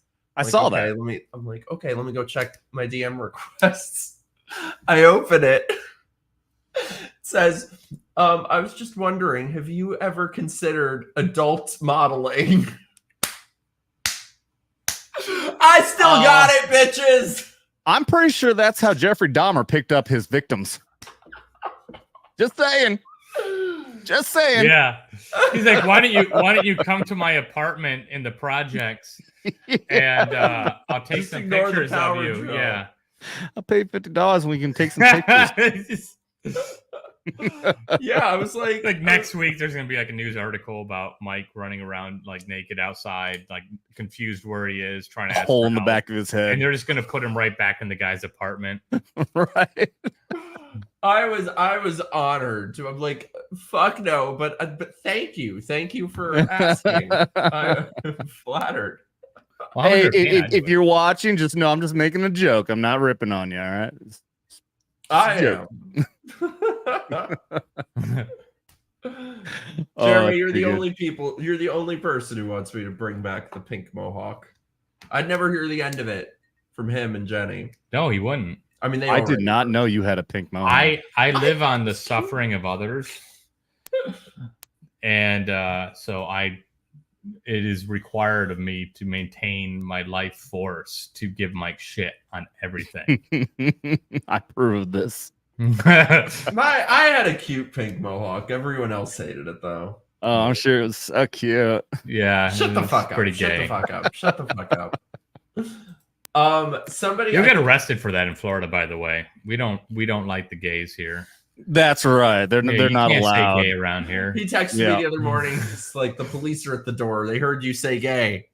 Yeah, yeah, that's right. You can't say gay in Florida. I was like, I'm trying to distract him. Get out the back window. We're talking about Georgia. Gay. Was it Florida? We're talking about Florida-Georgia line. I'm keeping them distracted. Fuck, Greg, you rock that pink bro. Thank you, Esteban. Esteban. Ooh. Esteban. Oh, that's a good. Yeah, shoot it. DM it to me. I'm trying to find. I think it was dangerous. Had a good point. Shoot it to me on Twitter. So apparently, fucking Tim Waltz. Let me be clear. I am damn proud of my service to this country. Then why did you have to exaggerate what you did to make your service seem more impressive? Mm-hmm. Right? Fucking phony ass piece of shit. He's an absolute chain wreck. I'm just so I'm so bummed that we even have to talk about these people for how many more months. I'm sick of them. It's three Only more months, man. Only a few more months, and then we'll have Trumpomania for 4 Let's more hope. years. I hope so. Let's hope. But again, I'm going to read it because I got to say this every single time somebody wants to say that so confidently. We cannot be black-pilled into believing that they're going to rig the election and think that our vote doesn't count. But we also cannot be overly confident. We need to get in there. I agree with like our not left being overly depends on it, confident. and You we're gotta 10 get out points there and vote. behind. No, you got to get out there and vote. I'm not. Yeah, and I'm not getting on you about it. That's just been my thing. I'm totally I offended. want to repeat this as much as possible. Oh, and also because we were talking about the early voting. Also, it's another thing Dan Bongino pointed out is that there's already evidence that they're already insinuating and saying that on the day of the election that there is going to be shenanigans going on, and the reason being because we know damn well with the early voting and everything else, it's all mostly Republicans who are going to vote on the day of the election. It's the exact reason why in Arizona, I was there in 2020 in the Phoenix in Maricopa County. I was there trying to support the Trump campaign. And there's a reason why on that day was the only day when Sharpies were being used instead of pens, because Sharpies bled through and they didn't count those votes. They are rigging the election as much as possible. Vote early. Vote early. They're gonna pull shit off, especially in those that's the smart states. thing about Trump is he's saying that. Yeah. He's Vote early. Play their game. Play their game. Do it legally, but play their fucking game. We cannot play by our rules anymore. Fuck that shit. We need to play by their rules, and we need to do this so we can win because our lives and our country fucking depends on it. I'll get off my soapbox now. No, I love your soapbox. Hey, Willie. Greg, give Mikey a kiss on the cheek for me. I shan't. I won't. I'm saving but myself. I'm giving for him a Willie. handy under the table, though. You Get just the don't fuck know. out of here. Dude, we're gonna clip that. Did you, Adam? Did you watch the Trump Elon speech last night? I did, yeah, I did, and I was listening to Crowder today, and they're pointing out all the shit that CNN was out there trying to claim with the fucking lies and all the bullshit. It was very impressive that this is Trump being Trump, man. This is just pure fucking Trump last night, and it was glorious. He wasn't wrong on anything. He exaggerated it, of course, and then everything he tried to exaggerate on, the fucking left just wants to fucking lie and bullshit about. So it was very impressive. I'll say this: I'll bet that's the first time that Elon ever felt truly emasculated because Trump didn't let that fucker speak. Elon couldn't get a word in edgewise. He just fucking kept plowing through, dude. But Elon, to his credit, took that like a fucking champ, man. Did you see fucking Fang today saying nobody watched it? Who's Fang? What's it? Eric Swalwell? Oh, Eric Swalwell. Yeah, Fang was the Chinese spy he was banging. And yes, that is true. Eric Swalwell, the Democrat, was banging an actual Chinese spy named Fang. Don't let that be forgotten. Speaking of Chinese spies, you do realize that Walls has a massive decades-long connection with China. I am not surprised. I'm not surprised in the slightest. He deliberately, apparently, got married on the 5th anniversary of Tiananmen Square, so that it would be a marriage he could remember. He would take school groups regularly every year to go to China, told them to act less American. He has massive connections to the Chinese for a long time. And then apparently I love him long time. He's got all sorts like Chinese people that are very connected to the CCP that he's had as speakers and has interconnections with. Like, this guy is a communist, and I don't think it's a long stretch to think, at least question, that this guy is not 100% loyal to this country. I'm amazed. Yeah, ever since all the stuff came out about his stolen vow and everything, I have done a lot of research on him, and I haven't heard any of that. I absolutely believe it. I've got to look into that. Yeah, look it up. Sure. I heard the 10 That's how I always tell people, don't just take my word for it. Just go look it up. Right. Maybe I'm wrong, but I say it to everyone also. Yeah, don't just take my word on. Do your own fucking research. Absolutely. So I've really got to look into that 100%. That is fascinating. I mean, that's right up there. Fucking Bernie Sanders taking his fucking honeymoon in the former USSR. Yeah. Wow. Thank you for sharing that. They're really. It's not even about saying the quiet part out loud anymore. I mean, there really is no quiet part anymore with these people. Right. No, that's the thing. Is that it's so. I was talking to my wife earlier about this. Is there certain positions on the left in general that I agree with and I think merit conversation, but you can't meet these people in the middle. No, there's so it just like Rosie O'Donnell said, they've gone so far to the left that they left her behind. Yeah, that's why. Rosie O'Donnell. Not Rosie O'Donnell. You mean Roseanne Barr? Roseanne Barr. Yeah, thank you. I knew what you meant. My fucking brain. I can't remember any names anymore. Holy fuck! I've never been good with names. See, the military is nice because I knew everybody's last name. I've known people for 20 years from the military, and I don't know their first name. Right. Yeah, exactly. Yeah, no shit. You're absolutely, same. I was like, oh, that's Dragon, that's Hawk, that's Wolf. I was just hanging out with a guy that I served with in the 173rd back when I was a Cherry Pride. He was a staff sergeant, so I always just knew him as Sergeant V, and now we're buddies. And now I would like to call him Frank. Like, that's fucking weird. He was just Sergeant V to me. Like, call me by my first name. No, I'm not gonna do that. I had a Command Sergeant Major who tells me I should call him by his first name. Like, I can't do that, Sergeant Major. No, I can't. Wayne, thank you so much, dude. Here's to Adam's soapbox with the strippers pole. Cheers, Wayne. You guys drink. Oh, okay. With that, let me take a quick break. I'll be right back. Go pee. Roger that. Jeremy, Mikey, we're going to see Blair in Orlando or not? I will hit you up after. I got to see when it is and what I'm doing stuff, but I will hit you up. If you got to tell her to come early so she can have my picanha and we can have a pool party. Yeah, we always do a pool party. I make the best picanha. He does. You've ever had in your life. He does. I hate giving him credit for anything, but he does because I don't allow him credit for anything. True, but I make the best carpaccio. Okay, the carpaccio is very good. We got to make that pizza, by the way. Carpaccio pizza. I do like that idea. I'm very excited to make that. Mike is a very good cook when it comes to Italian food, and I hate it because I'm on a keto diet, and it is very hard to watch him eat all this Italian food when I cannot eat it. You need a better diet. You need a better diet. It's a great diet. You guys are getting senile, like Gary from Nerdrotic. Is Gary getting senile? Is he? I haven't watched like Geeks and Gamers or Nerdrotic in a while, or Friday Night Tights. I've liked the guys, but yeah, I haven't paid much attention to it. That's the 7 shots of anthrax. Oh, I like this. Those are the worst shots. Like there's that's a thing? I thought that was a joke. No, you have to get it's if I remember right, it's 2 different shots you get, and like your whole arm breaks out and stuff. It was freaking awful. Anytime you go overseas, like you got to get an anthrax.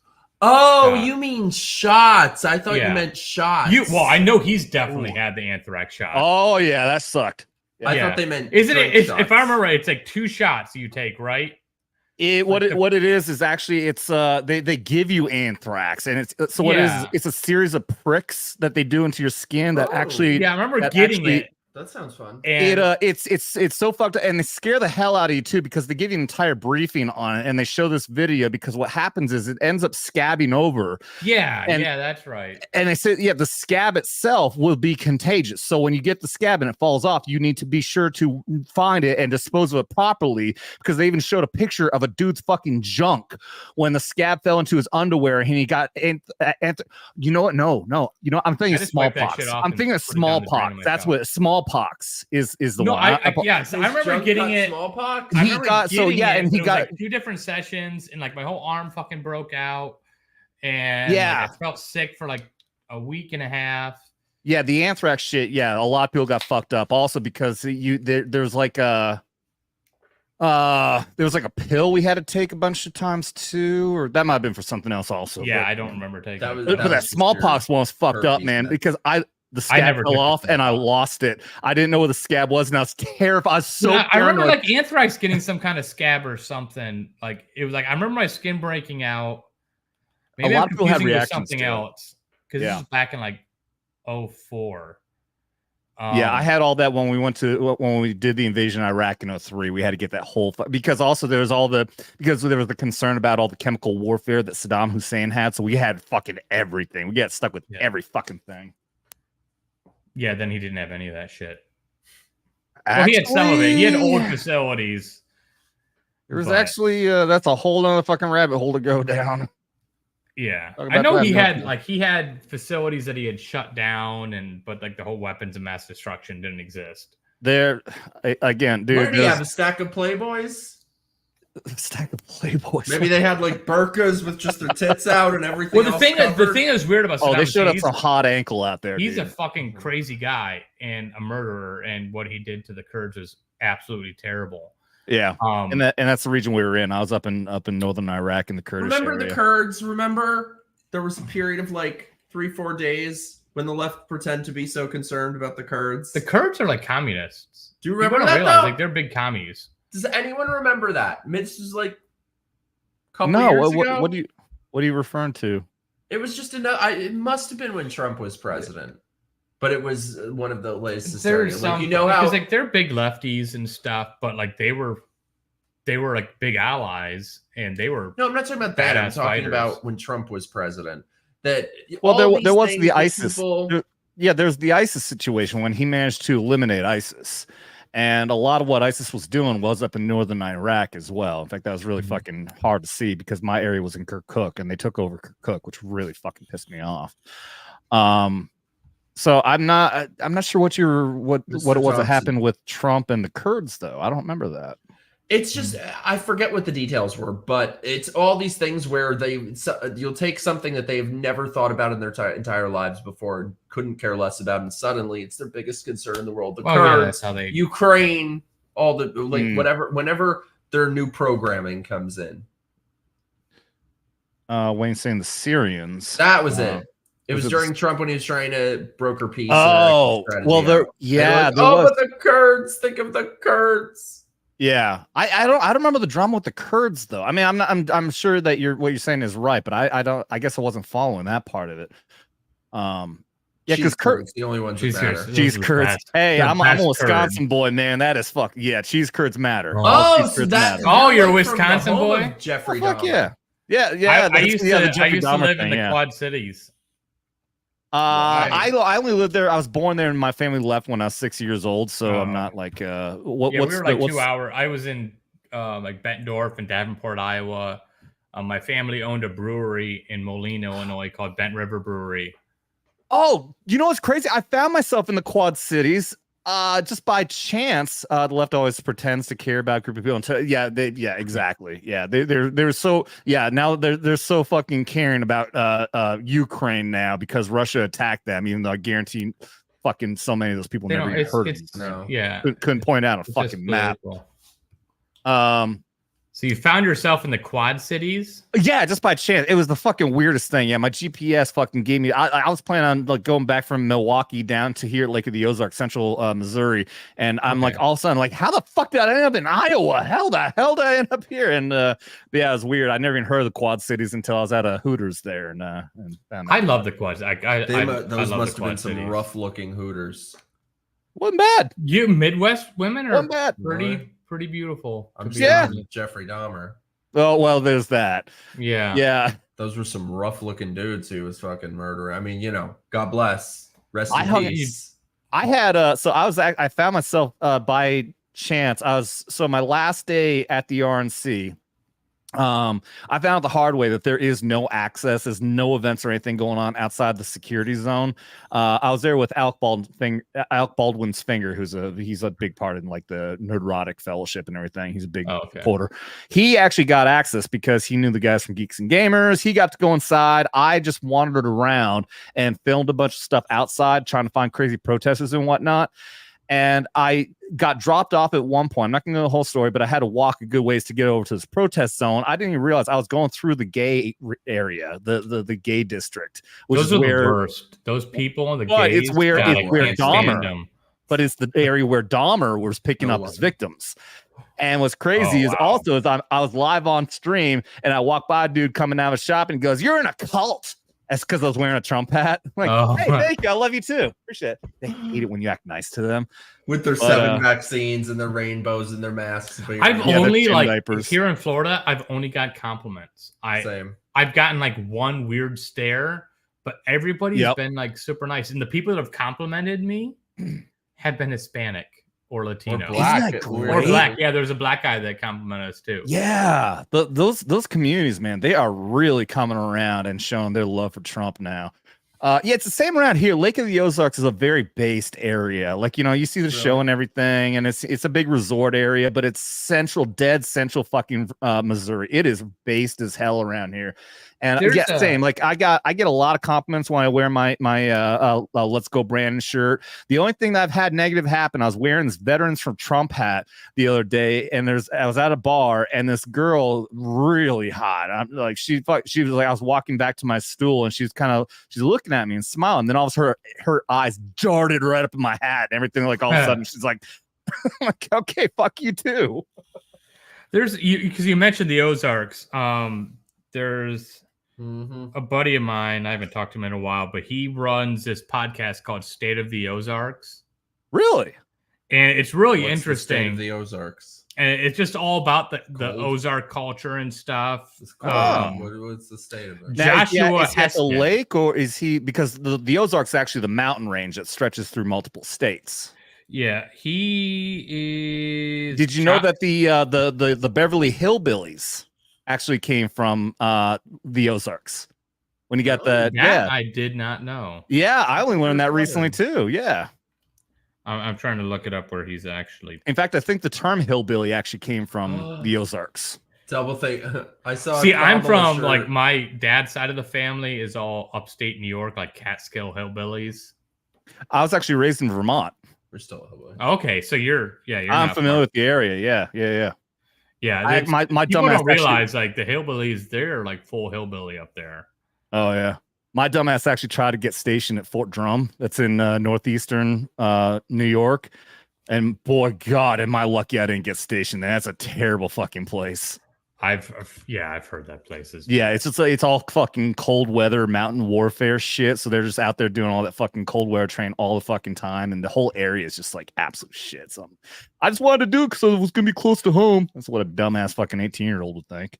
I love this though. I saw a Kamala shirt in the grocery store in LA today. The cuck was picking up Impossible Meat, of course. I have. Why are you gay? I got news for you.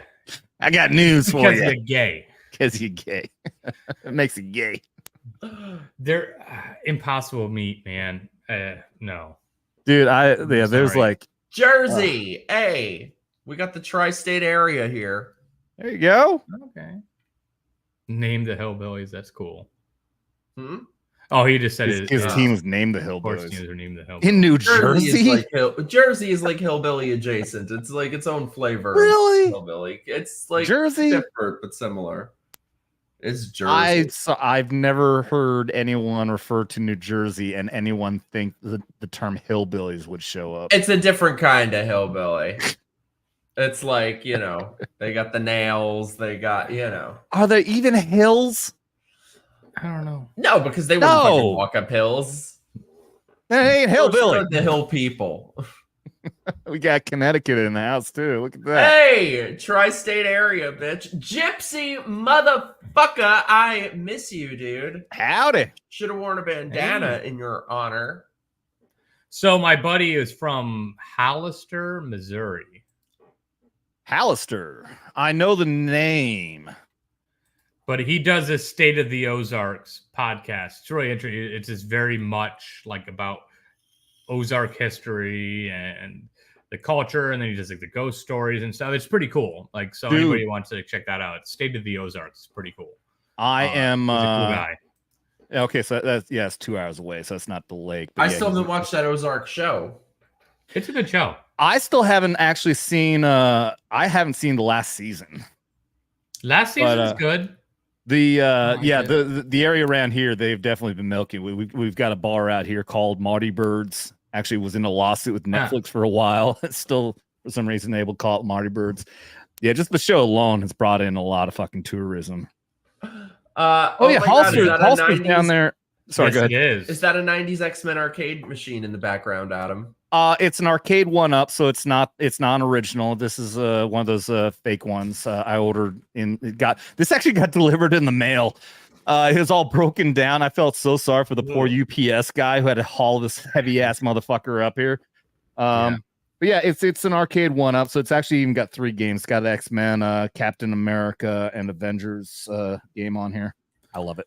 I'll have to hook up with you and send you the files and the instructions of how to hack your 1-up so that you can play all the arcade games. Hell yeah, dude, that would be fucking sick. I was gonna say earlier, I'm really upset when I was doing I did my trip through Wisconsin after the RNC. I did a lot of drive around. I went to Green Bay because I love Green Bay. It's just a great town. That water is so cold. God damn. But it's summertime. It's beautiful, dude. It's like 70. It is absolutely beautiful. I'll give you that. So great. Man, summertime is amazing.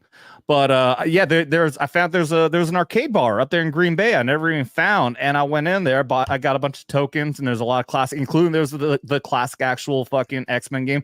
I was so upset. There was a fucking Tron game. I've never seen one in real life. There's Tron, but it was out of order. I was so upset.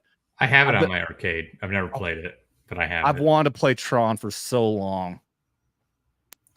I'll bet Mikey doesn't even know what Tron is. No, I know what it is. I've never seen it though. Line. He doesn't know what a lot of things are. Shut the fuck up. Yeah. Why the fuck you lying? I want to see Tron. I've just never gotten around to it. The whole movie is great for if you didn't reasons. If you didn't see it as a kid though, I don't think. Yeah, it's not actually a good movie. You know what I've been super into though that I've been rewatching? Are You Afraid of the Dark? Oh man, I loved that movie. You should come on sometime. I think I'm going to do something so for my locals of watching Are You Afraid of the Dark episodes or Tales from the Crypt. Oh, Tales from the Crypt, yeah, dude. I remember staying up till midnight downstairs at her house when we lived in Tennessee, so that I could watch Tales from the Crypt on HBO because it played like midnight. Yeah. We didn't have HBO, so I know I've seen episodes of it when I was a kid and everything, but my big thing was no, I can't remember the name of the show. Never mind. You watch Are You Afraid of the Dark though? Oh, of course. Oh, Saturday night. That was my jam. Saturday night Nickelodeon. Yeah. So good. Oh, so good. You had that. You had all that. Larissa Explains It All. I'd like Salute Your Shorts. Yeah. Well, that stuff Pete wasn't Snick, but that wasn't Snick. Yeah, I watched that during the day. This is regular Nickelodeon, but yeah. Oh, The Tale of the Night Shift Nurse. Was that the one with the green vampire in the hospital? Oh my god, that's one of my favorites. The one that hung with me, I remember, I'll never forget the one where the guy was like, I think he was like a thief or something. He ended up out in the middle of like the desert and he was constantly being like stalked by fucking vultures and whatnot. And he fucking falls and like breaks his neck. And then the vultures were eating him alive, plucking out his fucking eyeball and shit. Every time I see a vulture, that fucking freaks me out thinking about that. There's one that's super, super underrated. The Tale of Badge. And then Tale of Badge? I'm sure it's like, so there's this grandma, right? And she's like going out to, I don't know, play bridge or whatever the fuck she's doing and leaves the kids at home. And this like badger man who's like a badger, but also a person, knocks at the door and he's like, give me your grandma or I'm going to take you to my magical garden. And he does. And then she learns to like play the flute to make him disappear. And then the grandma comes home and she's like, You're making this sound awful. The secret because you're the new version of me and the powers of the badger and the flute and the garden have been passed on to you. Sounds terrible. It was amazing. I'm gonna hop right on, try to find that episode. I gotta see it. It's so good. Badge, like a badger. Like a bee. Bravo. Tale of Badge. No, that's not V as in Victor. Oh my god. Pete and Pete. I loved Pete and Pete. Pete and Pete was good. Hell yeah. It was crazy. I remember back when Pete and Pete was just like a little fucking, it was like a clip thing before it ever became became a whole series.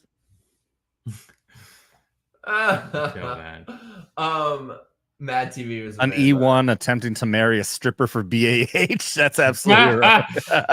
Still bad. That's The every one- E1. Military will get it. Military out there will get it.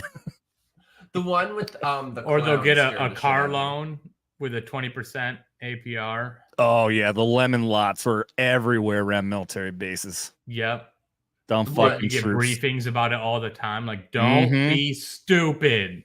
Don't go to lemon lot and don't go to the red light district. Of course, everyone's going right to the fucking red light district. Yeah. The ones that scared the shit out of me though as a kid were the clown and the one with the pool demon that like Yes. dragged you into the pool. I was just seeing. I just saw a YouTube video about that one. Yeah. Really? Well, yeah, it was a whole I thing don't remember much about. about it then. Like, I don't remember these episodes. We gotta do a rewatch. We could do it on Yeah. locals. I think I'm gonna also be doing some kind of videos. I'm shocked nobody's done this, but I think I'm gonna do some kind of like YouTube video series of rewatching Celebrity Apprentice.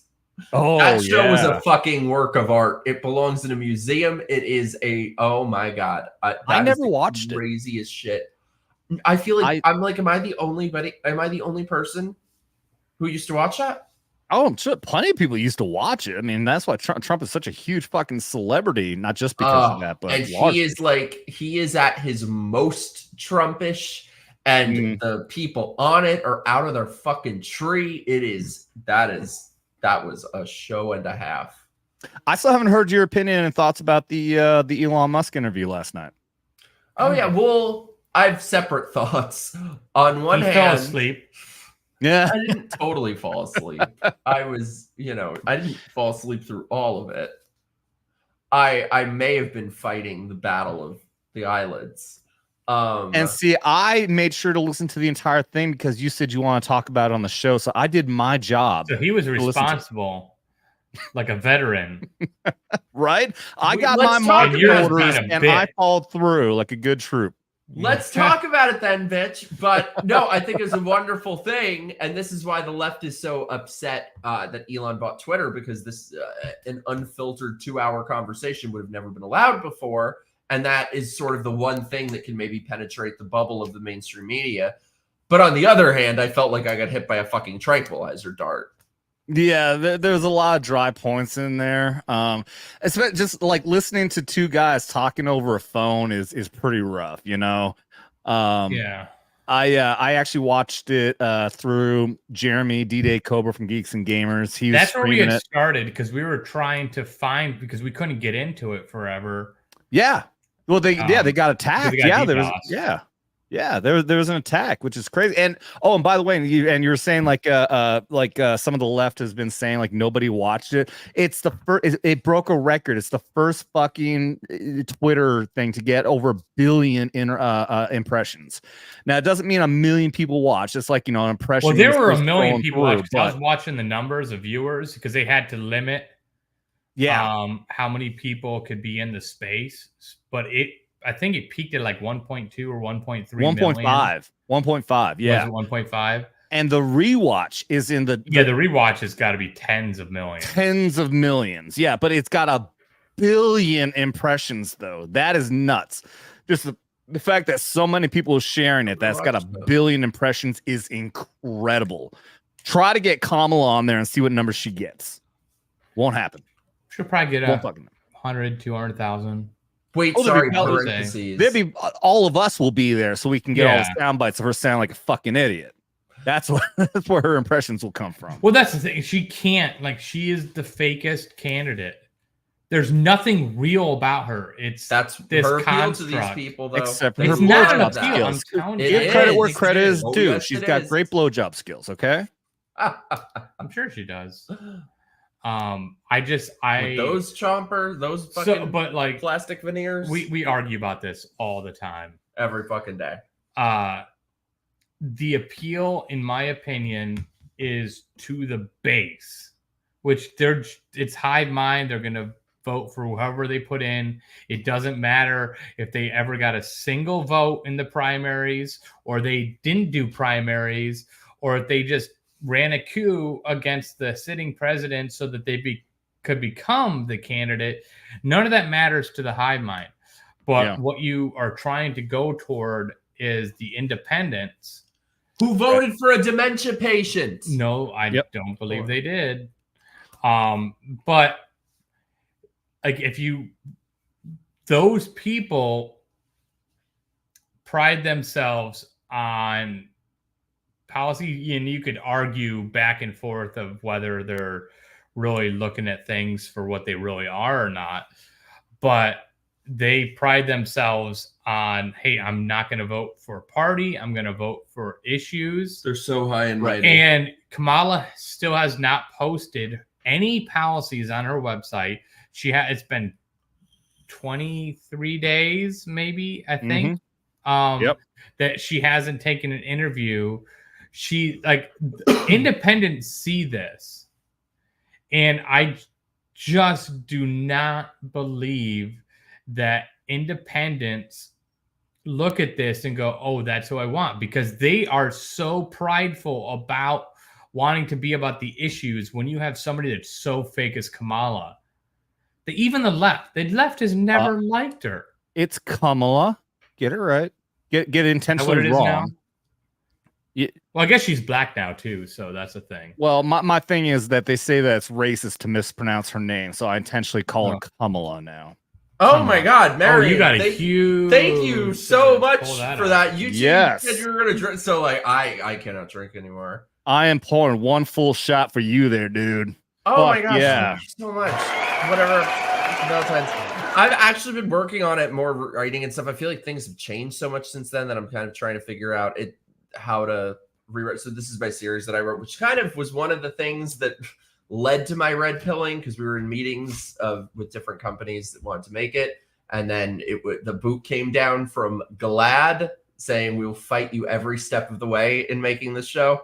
And this is when I was basically a liberal, so they don't allow anything that's outside of what they, their approved narrative. But yeah, that's my ultimate goal, to just make it myself as soon as I'm able to. Well, and I will say, Marion, that he now has somebody in his corner that he has to deal with every single day that pushes him to do these things. Because what Mikey has to deal with far more than what I have to deal with, because I don't podcast anymore other than joining his shows. Maybe I'll bring my old show back. I don't know. But it's the shit that you have to deal with in being in these positions is crazy, because you're just trying to be an honest person and trying to push something. And I will say, like, Mikey is he's a crazy dude, but he's very honest, and he really cares about what he's doing. And that's why he's become my friend. That a lot of our conversations are about, hey, we got to push through, and got to push through the bullshit. So he's got somebody in his corner, and I'm a pain in the ass about hey, let's push through this, and let's do this. So if any more time than now, it's going to happen. Hopefully it does. So I'm glad you put that out there, because people need to have their feet held to the fire. Like, hey, let's do this shit. And Mikey is extremely talented writer, and he's got cool ideas, even though he is a mess of a man. Get the fuck out of here. And he goes and makes friends with assholes like me, which is also Oh, I thought you were gonna say like him. Oh yeah. Well, and just continue veteran on with people like me. Yeah, fellow fucking you veterans. say veteran, it just means asshole. Yeah, absolutely. But hey, no, gotta go back because I'm here. Mary. That's so unbelievably generous. Thank you so much. And because I'm here, and because I always play my drinking games, I'm gonna honor that with a shot there, Marion. Thank you very much. Well, Greg pushed Mikey to do more shows during at least 3 weeks. I'm working on it. I'll be very honest. I don't know if I really want to do this, because I don't like being known. I don't like. The most surprising thing I've learned about myself the last few years is I really don't like attention. I don't. And bullshit. No, I'm serious. You just have no idea the crazy fucking psychos you attract, and I'm just I don't know. I want to It's- make a lot more stuff, but I feel like it kind of holds me back. That I just feel every time I'm It's like, I trying to can't take another one. It's trying to figure out, like, because like I know you love your audience and you love doing this and you enjoy it, but when you're in this position, you also get people that it's just the platform. You know, you have this connection with your audience. People get a chat and you get to talk to you, and then you get people that think like, oh, I've had this connection, therefore we're going to run your life and tell you what to do. Mm-hmm. And when you're a nice guy that wants to be, you communicate with people and be nice to them. Bye, Thompson. That it breaks you down because people and the problem is like when you get into it, and this is what got me out of the podcasting thing, is when you get into it and like I'm doing this because I'm a free speech absolutist. Like I care, like I don't care what your opinion is. Like if I disagree with it, I'll disagree with it on the merits and we'll have a discussion, but I will always fight to the death for you to always be able to have a platform to speak your mind. And when you get into this space, there's so many people that are fake and they will stab you in the back for any little slight. That's not even a slight. It's just what they take as a slight. And you're just like, I'm just being myself. Like I've always, I pride myself. I try not to lie. I try to be straightforward and say what I believe. And I always try to open up like, hey, if I'm wrong, like challenge me. Like I'm fine with being wrong. I always tell like my employees that you got to be confident enough to fail, because failure is what makes us who we are. Yeah. And There's a lot of sensitive egos in this sphere for sure. Yeah. It's just the amount of like people that I've met that are very high level, way above any kind of viewership that I've had or Mike's had, that are the biggest piece of this shit. I tell you, like that is devastating. Like because it goes again. Like why? Not you, Dangerous, or not. No. This isn't about you guys. No, it's not about anybody in the audience. It's just like, and like I always stay away from the drama and stuff, and so I don't say any of the stories that I know. But it hurts because when you care about something so much, and when you find somebody that you really truly respected and was making waves, and then you find out that this didn't matter to them at all. It was just about getting money. Yeah, it's all about the money. It's all about subscribers and everything else. And I get exactly what you're saying. The thing is, what I think I've come to realize is like, let me tell you the God's honest truth is that having followers means nothing. There's one upside to it. Only one is that you will sometimes meet great people like you who you might not have met otherwise. And so many of you guys in the chat, that's that you can make really good friends from it is the one upside. But other than that, it means fucking nothing. I have friends who have 1 million followers and are the most miserable, unhappy people on planet Earth. Right. However, there are a lot of people out there, these clout chasers who are so desperate to have some kind of following for anything, and you will never convince them that that's the case. So I think what I've run up against a lot is these people, you know, like I like want to help whoever I can and do like these people who want something from me and like come on my show, go on your show, like all this stuff. And they think that that'll mean something to them. They think that like if I can gain followers or be friends with someone who has followers, that'll have some impact. And then when their life does not change in any way because it means nothing, it's your fault and they lash out. Yeah. And I've dealt with that so many fucking times that it just makes me want to like close off to people. The entire inspiration for me to even want to, I never wanted to be a YouTuber. I was born 81, dude. Fucking, I spent most of my life not knowing what the fuck a YouTube was. And so, yeah, it's not anything I ever aspired to. I always had, not always, I had an idea for a long time to want to create a channel that was based in the military, that would be something that I could find some way to help the situations we were going on in this country and in this world. That's the whole reason. I didn't have an angle for it. I didn't know what the fuck to do, and then it just fell into my fucking lap that VETS Talking got created, and has been my intention the entire fucking time. Even the Atomic Doll reaction videos that I do, which is like my most engagement bar none. I go on there and I take Atomic Doll's message and I use that. I use what he does in his rap and his lyrics, and I give my perspective on things that are going on in the world. I give my background with, what I've experienced in the military to talk about and try to educate in any way, shape, or form for people because I know people don't have every fucking minute of the day to be able to just absorb what's going on in the news like I do. This is my job now. I'm a fucking YouTuber. This is all I fucking do. I absorb the fucking news. I come up with my conclusions based on my own experience. I do my own research, and I want to share that with people. And that's what I'm fucking doing. The subscriber count, I don't think that should be clout. I'm happy to have the numbers that I do because I'm reaching out to people, because people are hearing what I'm saying. And I hope, it is just my hope, that it's helping in some way. Yeah, because you care about what you're doing.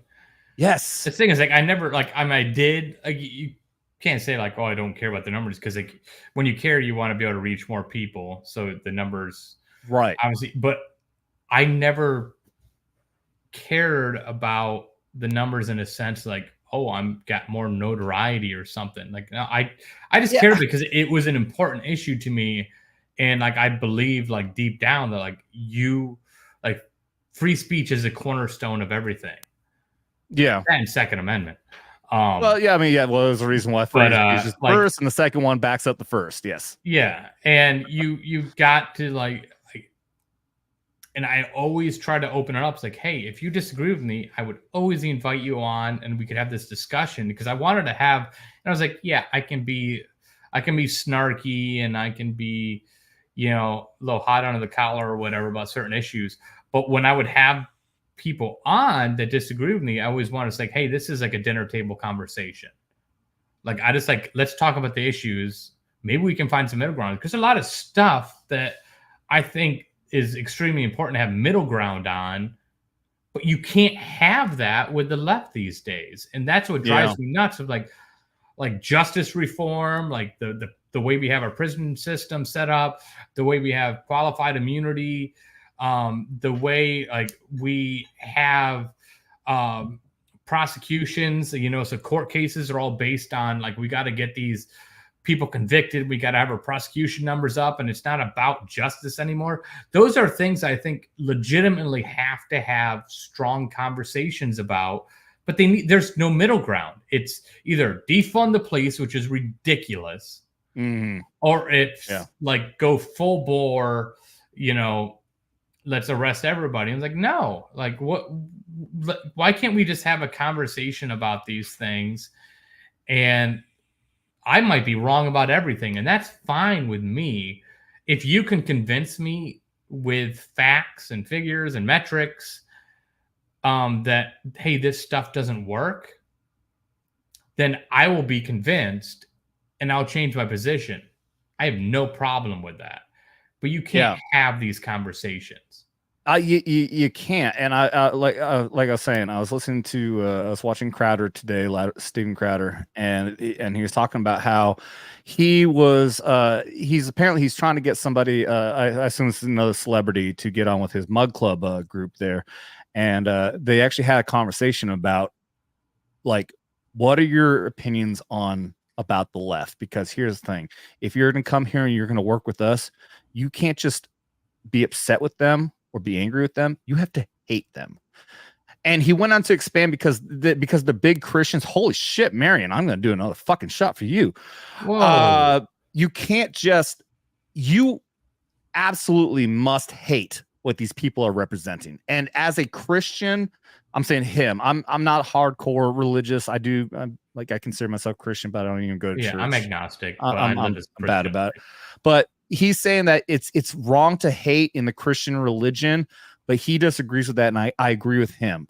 It is perfectly okay to absolutely fucking hate these people, they are pure fucking evil. When you talk about all the shit that they're fucking pushing on children, especially, it is perfectly all right. Yeah, that's Absolutely. like when you start fucking going after hate the these innocent people.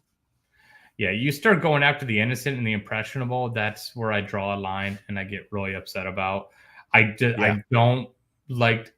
I struggled a lot with hate and depression, and so I try to avoid hate. I hate ideas, but man, like you test me when you're coming after impressionable people, and I with my daughter, like I don't. I mean, she obviously knows that what my politics are, but I don't sit down and have conversations like you need to believe this, you need to do this. You know, like I've always tried to avoid that because I'm like, no, you're a kid. You don't. I just enjoy your childhood. Be a kid. Yeah. Enjoy childhood and don't be pushed into fucking adult conversations. Yeah, and it's like it's not your time. Like we can, if she wants to come up to me and ask me questions, I'll give her my opinion and why I believe that way. But I always try to like push her, like you don't hate people, you know, you treat them with respect. But if you disagree with them and you know it's morally wrong, you push back hard against that. Yeah, and you don't stand for it. And a lot of times people try to be overly nice. But Marion just sent another huge super chat. Thank you so much. That's so unbelievably generous. Marion. Thank you so much for that. I don't expect that. I had never lived anywhere except New York, and the most incredible friend in the world, the most incredible thing anyone has ever done for me in my life. I don't expect to live here forever. I made a big move, going through a hard time, getting fucking dumped 6 days before moving while sick in bed from somebody who was using me as a networking opportunity, having fucking psychos who gain obsessions, creating DMs of me and sending that. So I'm right now figuring out what my next moves are. Not really sure I want to continue doing this. So I enjoy it and I love it, but I don't know that I like everything that comes with it. So I try to make more stuff and I try to put out more videos, and something holds me back because I can't take another fucking psycho entering my life. Mike, because they know my name. I think we need to team up, dude. Yes, that's what I said is the great thing is you meet amazing people. Yeah, I will say I'm a straight shooter. Mikey has known me for, I don't know, 7 years now. I don't know how long it's been a while. I don't bullshit or beat around the bush on stuff. I just tell you how I believe it is. So if Mikey was at all an issue, I would tell him. And I don't think that's what you mean. Like, I think you generally mean this out of like, hey, become your own person. And he's doing that. Because I believe in Mikey so much, and because I just generally enjoy having him around, because like I deal with depression and everything, and I deal with hard shit. Like, it's good having him around me, that I know it. You can tell in somebody that like when they need somebody else to kind of like help them and support them. And he, to me, is like, he's my friend. Like, I always back up my friends. And he, like, I just look at like where he's come and stuff. Like he's on to better and better things. And like the way I take your message is like, he needs to keep on pushing forward, because people love his personality. People like him. People want to hear from him, and they enjoy being around him. Like I enjoy being around him. Enjoy giving him lots of shit, obviously, and scaring him all the time and making a Twitter page about it because it's awesome. Hell yeah. And so it's like, yeah, like good things are coming. I'm telling you. And like I appreciate, for him, like, the super chats, that's huge, and all the support that he's getting.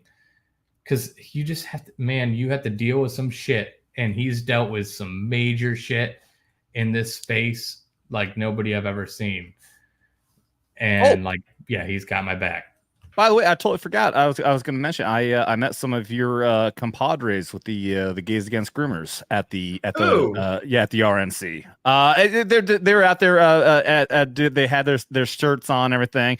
I have it on my live stream. I've got to clip it out. What I missed? Thank you, babe. I just wanted to put it because B is great. Yeah, Sorry, okay. who did you meet? I didn't catch their names. I have it on my live stream. I'll pull up the video and I'll clip it out at some point. And I said, hey, do you guys know MIKERoaggress'd? I'm like, yeah, we love him. Yeah, all right, cool. Yeah. They're awesome people. Yeah, absolutely. But you got to pull that hunter back up because, like I said, since you have me on, I always play the drinking game rules. I'm going to honor that $100. Yes, thank you so Mikey much. There. Absolutely. Pull that back up if you can. In here, I'll take it with you. All right. Thank you. So I know I'm like talking like this is my show, but at the same time,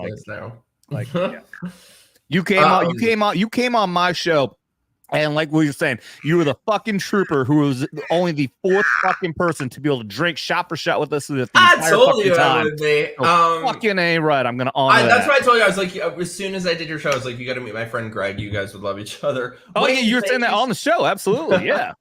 Wayne, thank you so much. The worst thing with this Tim Walz drama is vets eating vets. Some older military vets can't understand us for supporting Trump. Really? So do you guys think there's like a split amongst vets? No.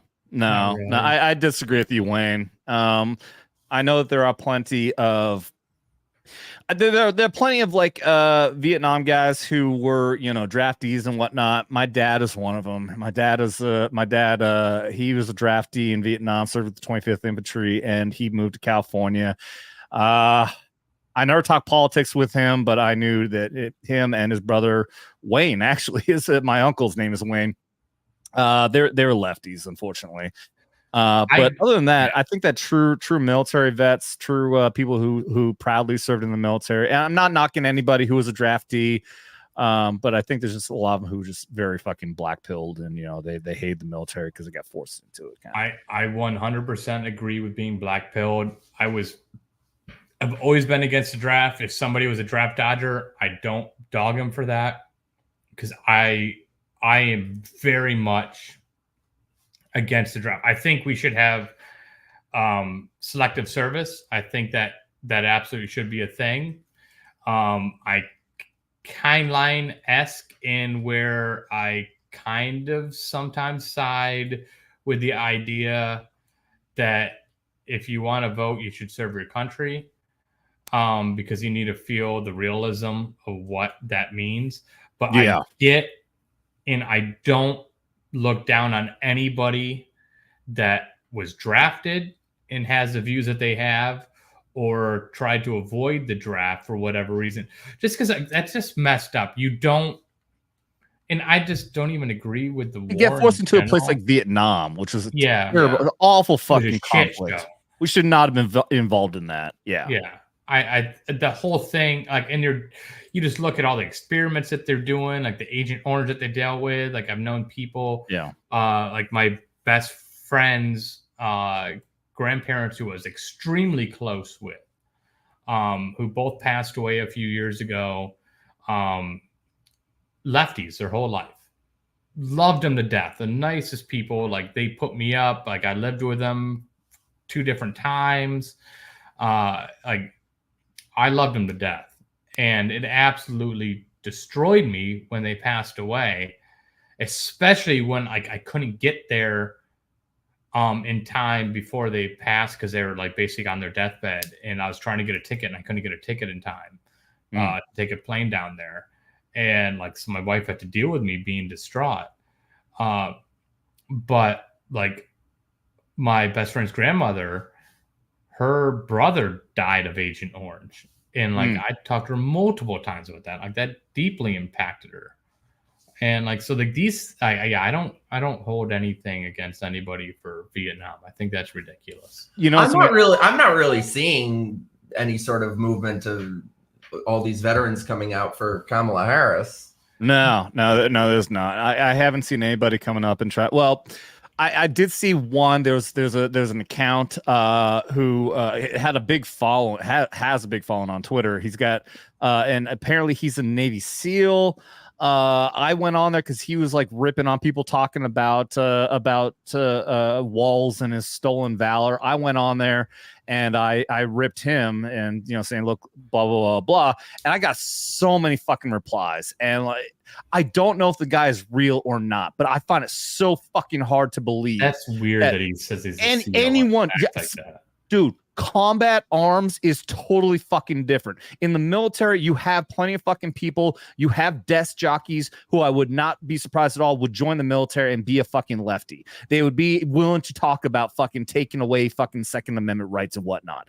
But the fucking combat veterans, it is so hard to believe that a combat veteran would be a fucking lefty, especially something like a Navy SEAL. These people are joining the military because of their background, because they're based, because they're farmers, they're hunters. They know, and they become hardened fucking killers. And I can't believe anybody like that would actually want to align themselves with the take guns away from people, let government run your fucking life, all that kind of shit. It is so hard to believe. Yeah, I don't I've known I lived in Chesapeake, Virginia, which is like right next to Virginia Beach, and you have the Navy SEALs right there. And they're base. They're all fucking base. Fucking Navy SEALs. Yeah, like I know, Rangers, like I've partied with these guys. Like, I've went to 4th of July with these Navy SEAls, all of which could absolutely destroy me with a snap of a finger. These guys are fucking badass. Like they are monsters. They're not gonna be lefty little fucking and like pussies. I find that hard to believe because these guys are No, I find that hard to believe. I know guys. I have one guy that used to work for me. He was Army, and he's a big lefty. And I've known a number of Army guys like that. But the thing is, like even like when you disagree, when you're vets, it's just a disagreement. It's not. There's no malice or hate or anything behind it. It's just a dude, I think you're wrong, man. But then afterwards, like all my lefty Army vet friends, we'd go to the bar afterwards. We'd have a great time. They'd have their family over for dinner. And it was like liberal Karens. Yeah, it was no issue. It would just we disagree politically. We've had plenty of disagreements, on my channel where we get a bunch of veterans just sitting around shooting the shit, and we had a controversial topic come up when, again, I'm bringing up Crowder again, but he has an investigation team now, and they busted a Navy Master Chief who is the one in charge of the DEI of the Navy. He's the actual top fucking NCO for DEI in the Navy. And he got busted on camera because they did an investigation, a little fucking like you know what I mean, like behind the scenes shit. In any case, there's a big controversy because I had people in my group who were disagreeing with me that, oh, you just ruined this guy's career. Like this is an asshole move to make. And I say, no, motherfucker, I completely disagree with you because this motherfucker is ruining our Navy. He's ruining our military. Actually, there's a reason why this is one of the products that I sell on my I'm not trying to pimp it, but my hat is make the Army great again. Make the Army great again. I'm going to do a make the military great again, but it doesn't sound, this is actually MAGA as opposed to MNGA, which will be make the military great again. Speaking of which, you guys got to subscribe to his channel. The link is below. Definitely. Go check out VETS Talking Just G. You'll find me on everything. But yeah, make the Army great again because the military in general is fucking being destroyed right now by DEI. Absolutely is. 100%. It is being fucking destroyed. Now, a lot of people I'm glad I got out. Queen story hour because I would lose my shit. I'd probably get like Article 15s left and right because I wouldn't be able to keep my mouth shut. Yeah, absolutely. I don't know. Like you're telling me that I have to respect fucking people's pronouns in the fucking military? Fuck that. Yeah, if you haven't been in the military, like. Sorry. Yeah, if you haven't been in the military, like there's a whole reason why people say they curse like sailors there's a reason why there shouldn't be a military equal opportunity office. Like we always like, oh, MEO shouldn't be here, you know, HR shouldn't be here, because like people in the military, you gotta get that aggression off. You gotta get the stress off. We talk so much shit. We shit on each other all the time. Like man, we dog on each other all the freaking time. So when you have what we do, it's like when you have conversations, it doesn't matter if it's about politics, because it's just a disagreement, and we have beers afterwards because we're military. We don't give a fuck. Like our feelings don't get hurt. But what Pentagon and those C5 pieces of shit are trying to do is they're trying to import politics into the military and make all it's doing is deteriorating morale. Because before we could disagree on anything and it never mattered because you would always have each other's back and there was never a question about it. But now you're inserting stupid shit into it, and you're bringing people into the military that never should be in, because the military is not for everybody, and that's fine. It's not a social experiment. That's what they're fucking doing now. God damn it. I've been saying that for years. It's not a fucking social experiment. 100%. You do not have a right to join the military. I'm glad you said it's not. That is like verbatim the shit I've been saying for years. The military is not a social experiment. It's so fun. The military is meant to kill the enemy and break their fucking shit. That's fucking it. It is not meant to fucking introduce fucking, LGBT, trans, anything else. You take the most effective motherfuckers to kill the fucking enemy and break their fucking shit. That's all it's fucking for. Yeah, that's like when I was in boot camp, it was, you are here to blow shit up and kill bad guys. That is our job. Yes. But no, now it's all about we have to be diversity is our strength is the fucking motto now. Yeah. Diversity is our strength. No, our ability to kill the fucking enemy is our fucking strength. Diversity kiss my fucking ass. Yeah. Woo! That should be like the theme of tonight. Diversity kiss my ass. Did we just become best friends? I told you all would. Yeah, we did. Did I not tell you? I want to do super chats. Dangerous suggestion for Fright Mike. You fright like a girl. Oh, that's a good one. I kind of like that. Giving him ideas. This is terrible. Thank you. Shoot your idea. I'm serious. Like, anybody for Fright Mike, because I'll come up with some other shirt ideas. Shoot them to me on Twitter. DM to me on Twitter. I'll figure out how that works, and I'll make some other shirt ideas. Terrible, but I love it. I like it. Wayne, thank you so much, dude. I do have problems with Scott Ritter. Who's Scott Ritter? That name sounds familiar. It does, but why am I blanking? Yeah, it sounds really familiar. I feel like you guys need to drink from all that, and then I should probably wrap up because we've been rambling for 2.5 hours. But rambling, I think this is a great fucking conversation. No, it's also rambling. Yeah, or come back. I've been rambling. You guys have been ranting. No, you got to come back on so I can torture you during the DNC. Bro, I'm telling you, man. If you're having a hard time fucking doing YouTube and shit, I'm telling you, we gotta fucking team up in some way, man.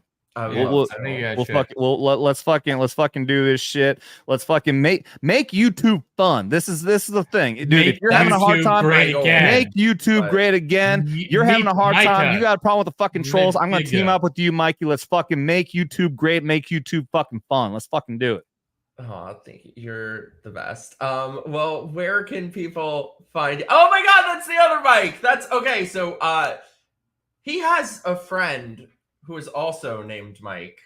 So I call him either Fake Mike or the Mike that sucks because I'm a little bit envious, but I secretly love Fake Mike. This is you are Fake Mike. My big bro from the Virginia. He's